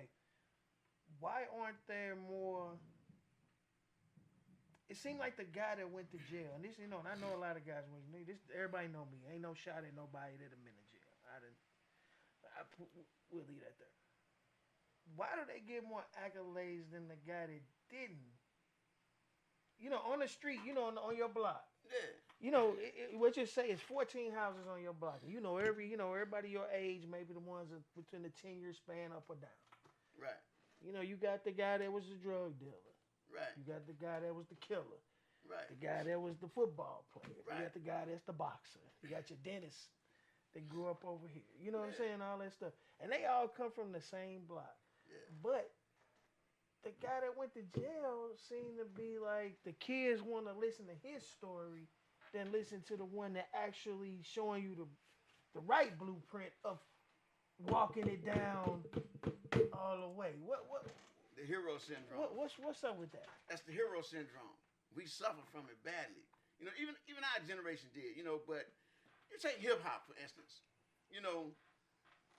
With the exception of somebody like Snoop, most of these cats name themselves after mafioso gangsters. Yeah. Because these guys were revered as being the tough guys. They didn't take no smack off nobody. They own politicians. You know what I'm saying? They were shot callers. Right. And so everybody want to be a boss, but they don't understand that, they don't understand what other bosses look like. I know when I was growing up, everybody was talking about Capone and all them cats. Man, I wanted to be like Meyer Lansky. Yeah. You know what I'm saying? See, and everybody might be missed Meyer right, Lansky. right. But Meyer Lansky is the only one that nobody ever tried to kill because he knew where the money was at. He made the money work. Okay. Bugsy went out there and established Las Vegas, but Meyer is the one that made Las Vegas work. Okay. You understand what I'm saying? Okay. So when you got to get down to what the real economics are. So we suffer from the hero syndrome, and instead of looking up and looking at Rob Johnson, you know what I'm saying, Magic Johnson, Drew Pearson, these cats billionaires. But they're not common names. They're not names that are put out in front of us all the time. Right. But with the help of media, film and movie back in our day, today social media, right. These community heroes, that get all the folklore, they're the one that's getting it. You know what I'm saying? Because we put too much value on true religion genes. But who can afford true religion genes? You understand what I'm saying? So the guy that can afford them, everybody like, man, yeah, see, that's why I want to be out. I want to be able to afford these things. You can afford them. If you be still for a minute to get some real game, know how to open a real business. You know what I'm saying? Get out here and cut some grass for real. You think about it. Man, some of these guys cutting grass, and that's all they do is cut grass. Well, what they doing for those 3 months of the year or the 4 months of the year, they can't cut grass. How they paying their bills? They made enough money. Yeah, they live. They made enough money in the summer Yes.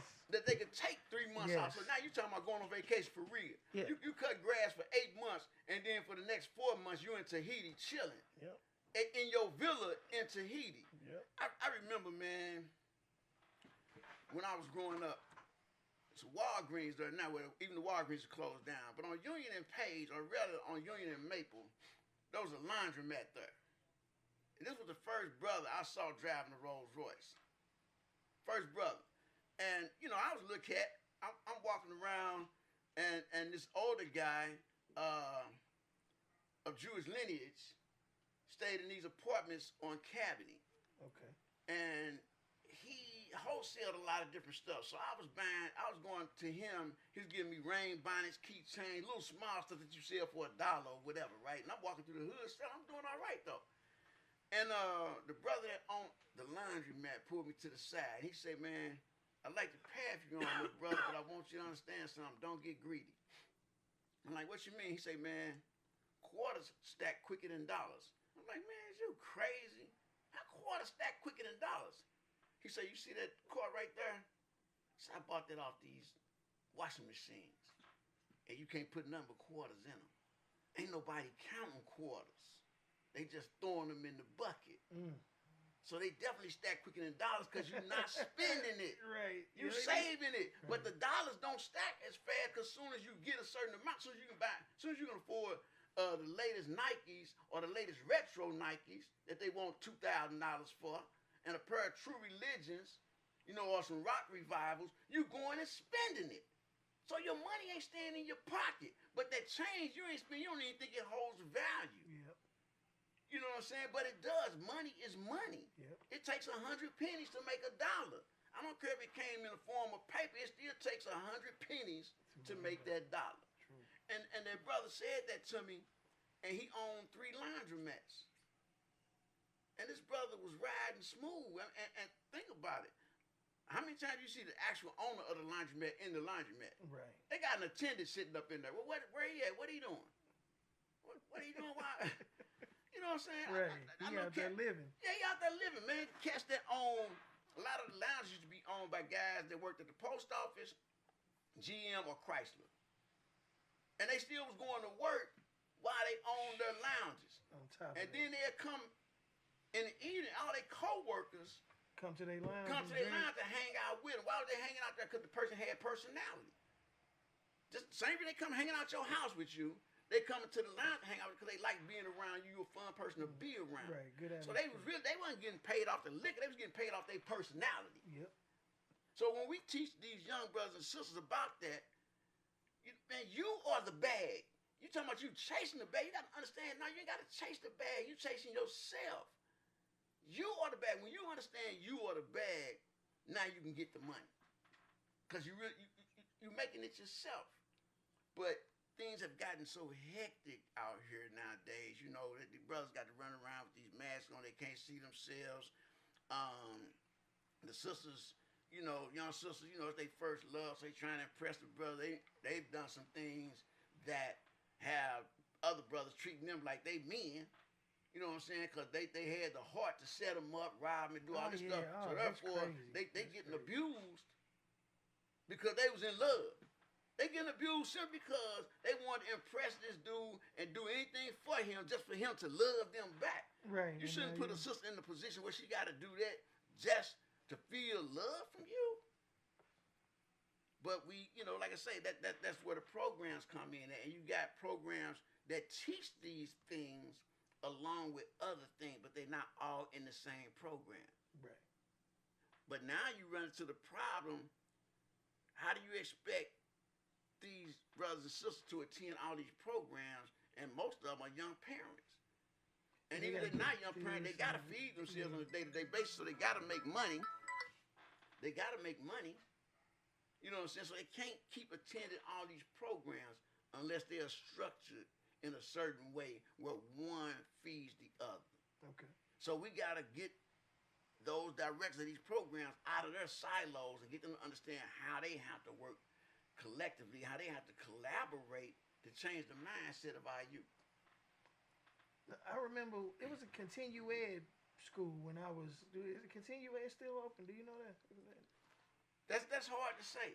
Because I remember continue ed, like the girls that were younger girls that was pregnant, they could go to school, still finish high school, graduate and all that. I remember. You do have some schools that are doing that. Okay. You know, U-City has a program out there. Okay. You know, okay, when you go to U-City High brought School. That to my, I didn't even think about that. But there were more schools. But I mean, think about it. The government just closed down Job Corps. Yeah, I just seen that. And I haven't heard any. Have you heard anything about where those youth They're went. going. No. What happened to them? Right. Did they just get thrown out to the wolves? Right. Where did they go? Where did they go? Because there was housing too. Yeah, they was living over there in them houses. I mean, on the campus. Yeah. You know, now not everybody in Jaicourt lived on campus, but there's a lot of them that lived on campus. Yeah, I remember that. But even ones that didn't live on campus, where did they go and what did they do? What are they doing now? Right. Did they have another option? Because a lot of people went to Jaicourt because they didn't have any other options. Right. You know what I'm saying? So now they need another option. They need something else that they can do that they can feel good about. Do you think the internet has changed the importance of college? Oh, absolutely. Absolutely. Oh, go ahead, handle your business, man. My show. No. My show. I had to respond to that. No, you can go handle your business. Go ahead. The internet, you know, I'm gonna tell you something. The remote control is the worst device ever created. Okay. People be looking at me like I'm crazy when I say that. But the remote control is the worst device ever created because it emboldened complacency. Yeah. It emboldened the sense of entitlement. Because when you sit back with the remote, I mean, you know, you look at Al Bundy, you know what I'm saying? He's sitting on the couch, he's pushing the remote, "Mommy, bring me my bird. Yeah. Dog, get outside." Yeah. You know what I'm saying? But he's just sitting on the couch being lazy. He ain't even changing his own channel. So you went from the remote to other devices. The smartphone is nothing but a remote control. Matter of fact, you can download apps and control the lights in your house, cut your car off and on, and everything else. So yeah, the internet has some very defeating conveniences to it, you know, and a lot of people try to become millionaires on the internet. Yeah. By selling products, providing services, and that only works for certain people, just like anything else. Not everybody's gonna be a good bricklayer. Right. You know what I'm saying? The internet is the same thing, but people stop going to school because they can YouTube how to do certain things. Right. So they didn't want to go to college. Well, college is not for everybody. Right. You know what I'm saying? I studied a ton of college books, but I was only enrolled once. Right. And I didn't stay. And I could be making 5 times the amount of money I make today had I stayed, had I gone on through. Right. You know, but I'm satisfied with the little bit of knowledge that I have. A lot of people look and you know, like a lot of people, if anybody that knows me listen to your show, they're like, "What? He ain't got no degree." No, I don't.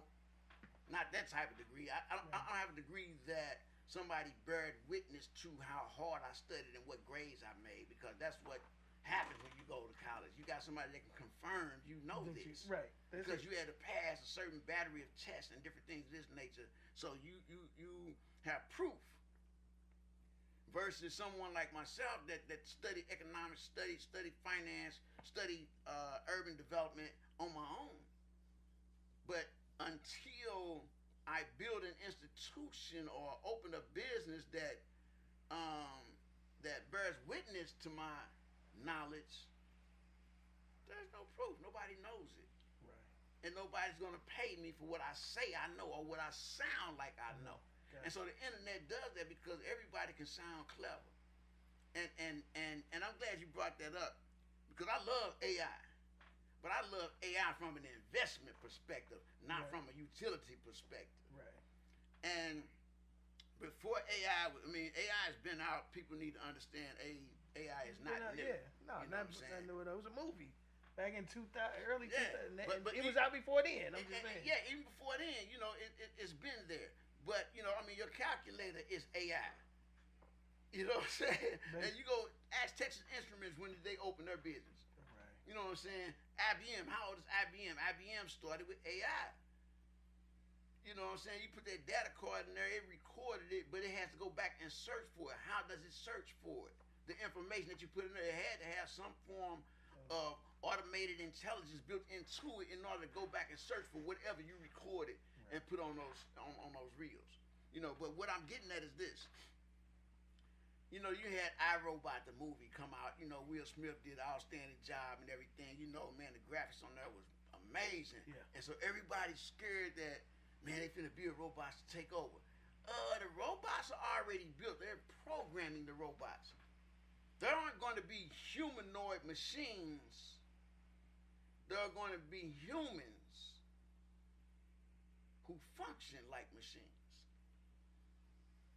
And if anybody doubts me, how many times do you ask AI to write a paper for you, tell you how to do something, and then you do exactly what AI says? You don't do anything for yourself. Because when you stop thinking for yourself and the machine is thinking for you, you have become the robot. So we ain't got to worry about what we saw in iRobot happening. They just gonna program it right into you. Man, look, we've been talking about European psychology forever. Now you are truly being programmed with this smartphone. I run so many people walking down the street, Not even paying can't see attention. nothing. Little brother, you got this mask on, but you ain't even got your head on a swivel. Your head stuck down in this phone. You told me you worried about somebody knocking your noodles out. I know some people that they can see me a block away and they say they knew it was me. I'm saying, how you know it was me? I can see it by the way you walk. Yeah. I'm like, but I ain't the only person that snoop footed. They say, nah, but you only want to walk the way you walk. Right. And I'm like, And the same thing goes for these little brothers and sisters that think they are protecting themselves, think they're hiding because they got a hood on. That's how they get caught. Man, look, we know the way you walk. We know the way you dress. Because you wear the same clothes every other day. You ain't doing nothing. You know what I'm saying? Ain't nobody at you for real, man. You at yourself. You know, but we become robots because we walking around with our face stuck in these phones, driving with our face stuck in these phones while we tearing up cars. Yep. You know, running over each other because we sitting here. And you remember how they was talking about they gonna put the chip in everybody and all that stuff? Yeah, they got chip they put it on the card. Yeah. Remember chip? There wasn't no chip on the card. Remember the rotary? Yeah. Yeah. Now you got a chip on the card.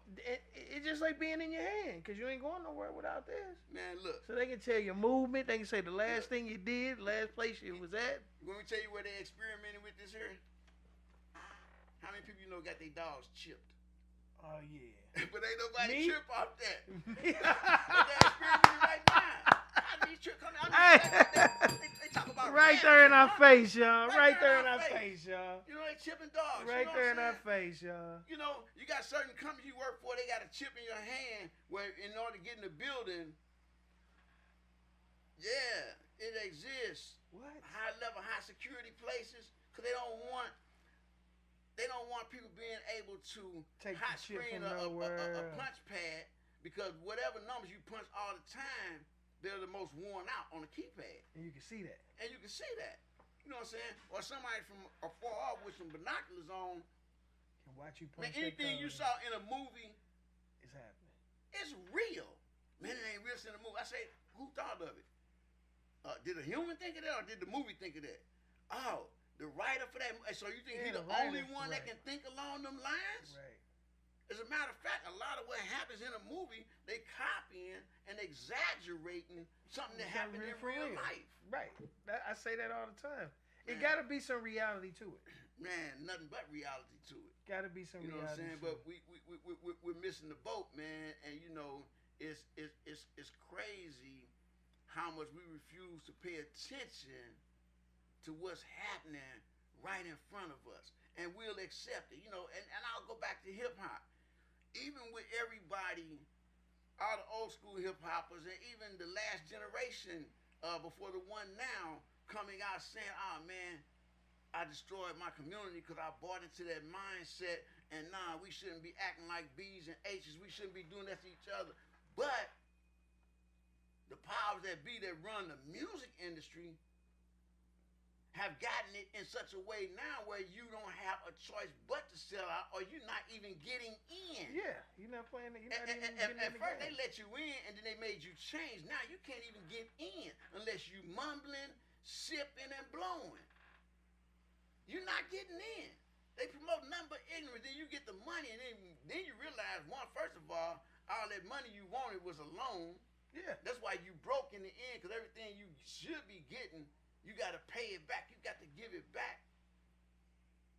You know what I'm saying? You The know, last guys that made money out the music business was CDs. After the CD era went and they went to the streaming, man, when they went to they streaming, took the money away. And that's part of the reason they say this too. It's part of the reason why they did that. Brothers was making too much money.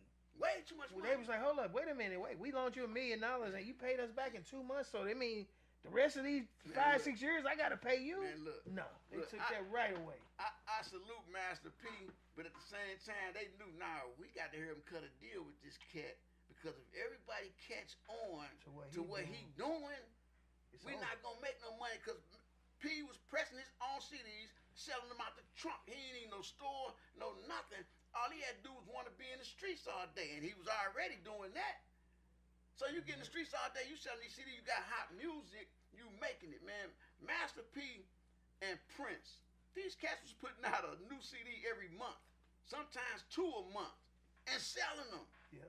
Selling them. Master P had so many artists, it was ridiculous. Yep. And he released at least 1 CD for every artist that was ever on his label.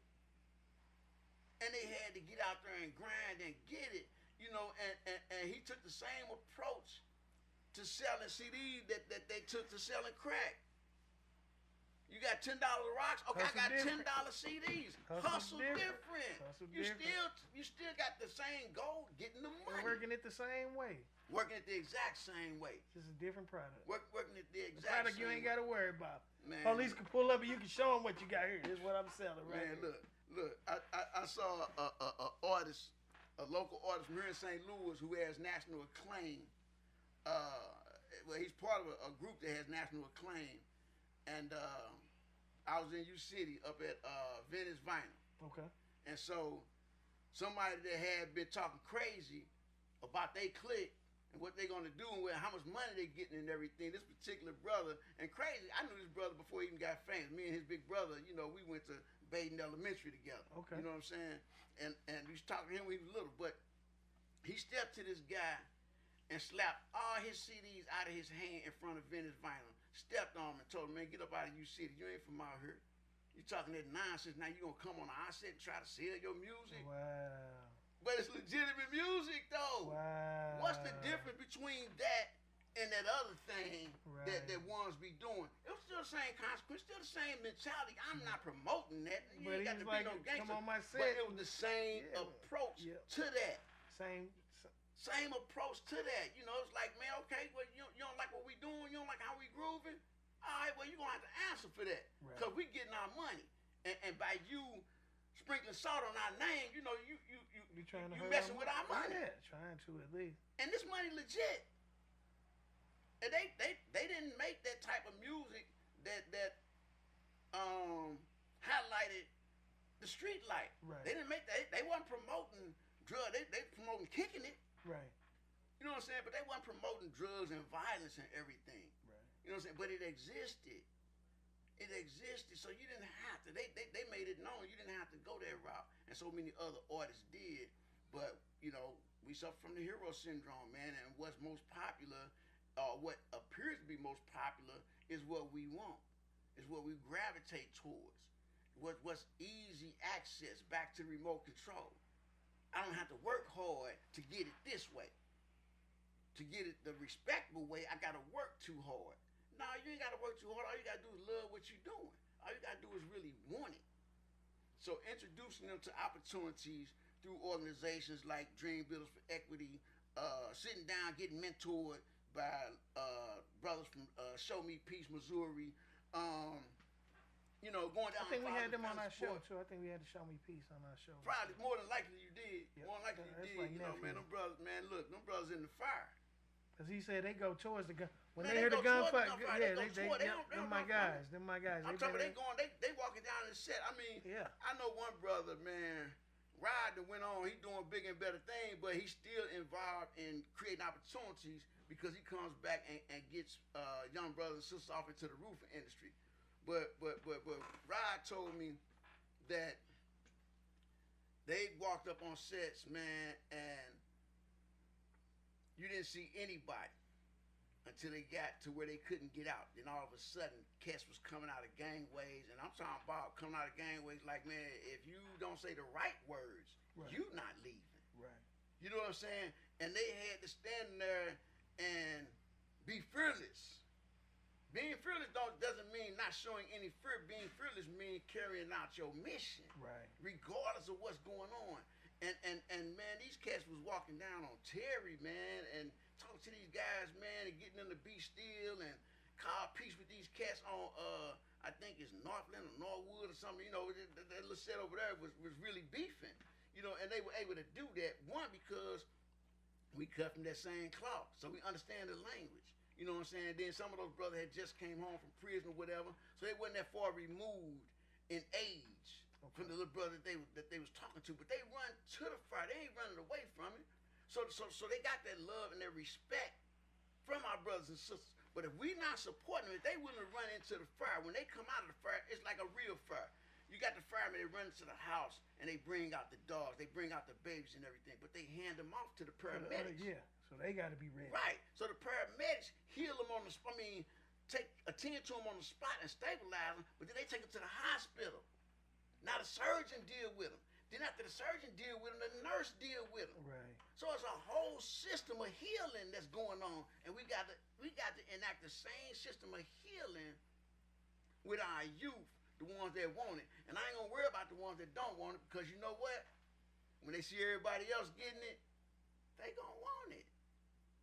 When they see it's possible. When they see it's possible, man, and they see it's working, and not only is it working, but it look good, it feel good, they're gonna gravitate towards it. Because, man,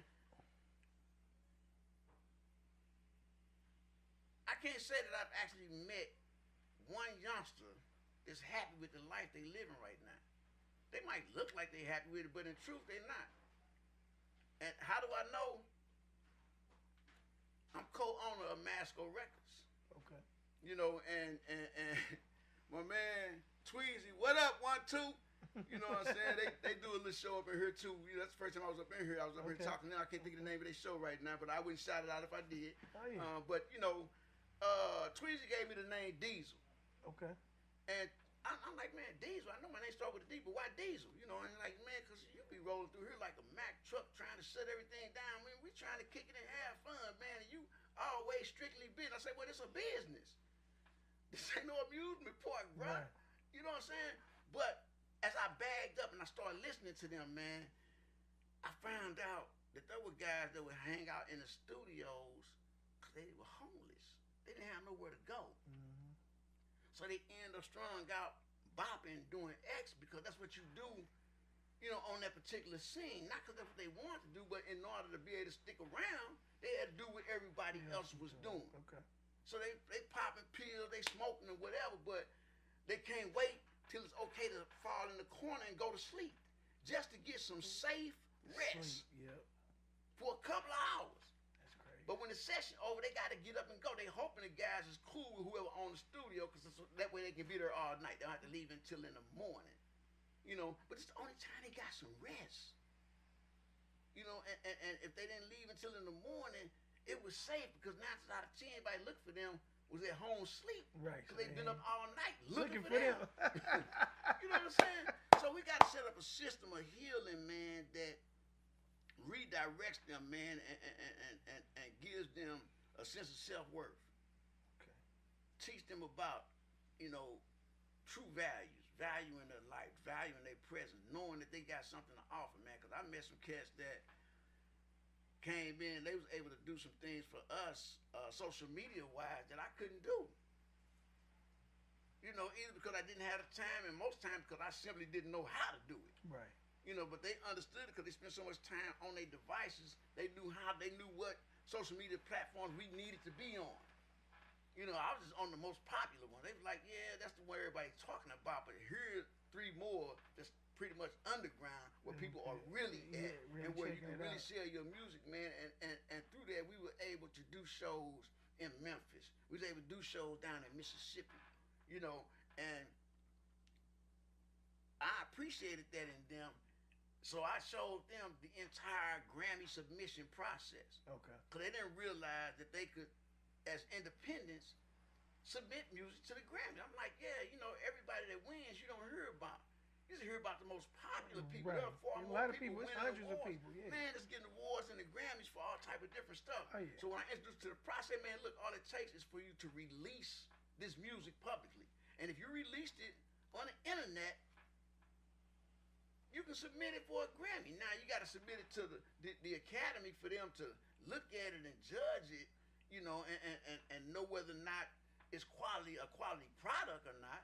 And there may be, and more likely it's going to be some prejudice there, but sometimes you got somebody that's mad at the system, so they're going to do it right, and they'll give it to somebody else that deserves it because they're mad at the system. Right. You know what I'm saying? They ain't going to lose their job. You know what I'm saying? It's a temporary thing. You mad today, we're going to make it right tomorrow. But you got in because they were mad. Right. You know what I'm saying? Or you can feel that sense of pride knowing that you actually were successful in submitting it to the Grammys. So that might make you work a little bit harder at perfecting your craft because you're like, man, this door ain't shut to me. You know what I'm saying? I just didn't get a chance to have breakfast. Right. Got it. You know, but they're not exposed to that. And we got to get rid of the distractions. You know what I'm saying? So this remote control that works so well for us, we got to get them to put it down, but at the same time, we got to get them to understand how to use it better to their advantage. You know, they don't even want to cook no more. Oh yeah, cooking is out. Everything is. We're hey brother, babe, look. We gotta go. Hold on. Okay. We gotta go. Brother Bay is coming back. I'm getting Brother Bay back. At people look, they all in there. Look, they in there. They answering the question. We gonna get Brother Bay back, man. He's gonna be back. I'm gonna see when I can get him back. We gonna talk once we go off camera. Because he answered a lot of them questions. He had some great ideas, some great things that y'all out there, everybody been screaming that they want to do. He gave y'all the blueprint. Now y'all need to come together. You know what I'm saying? That's what we do. So when I get Brother Bay back, I'm going to get my brother Rob here. We going to sit down and powwow because I think with him spearheading it, I think the rest of us younger cats, I ain't saying he older. And look, I ain't even get to get into how I met Brother Bay. We ain't even get to talk about. He's a car guy too, so that's a whole nother conversation we had. Cause I have a whole nother thing about cars. Okay. I'm gonna get him back on the car. Right. He had the Thunderbird. I remember. See, he think I forgot. Yeah. He think I forgot. No, I tried. Man had the classic Thunderbird. You still got it? Nah, I got rid of it. But I know where to find him at. Okay. Man, we take a ride down Highway 61. And find cars from the 30s, from the 20s, from the 40s. Oh, man, we ain't giving them all this right now. Now look, that's coming back on OCD. I've said some car disorder. I'm gonna get my man back up here. We're gonna talk about cars, but I want to bring him back on Hustle Different. I would love him to come back and just sit in as a co-host one day. I got an open chair for you if you're available on Sunday 5 to 7. I'm just saying, just when I'm available Sunday, just come in and talk because my audience is going. The age is getting lower and lower, which that's what I wanted. We getting down in the 20-something. I was looking at the graphs, the demographics, man. We getting out to the 20-something. Them the ones I want to reach. So we'll be back. It's your boy Dave Gray. Hustle Different, man. Hey, man, my brother right there. Hey, Mr. Bay is coming back. I'm going to share all his information, man. Y'all check him out on his website. He posts some great things on his page, too. A lot of good programs I see you post, too. Got some great interest. Yeah, HK, man. We ain't even going to... We gonna talk about that too. That's a thing. But I'm gonna let y'all go, man. Hustle Different. See y'all next Sunday. Let me close that one out. I appreciate you coming, brother Bay. I appreciate you. Man, I appreciate you having me, man. When can you come back? Man, that's hard to say, man. I know, but look, throw it at me. I'm just gonna throw it out there, and if you got that available, you come on. We'll work on it. We good, boss. I appreciate you. Yeah. But yeah, yeah, just throw it at me, man. I get back, man. You know, like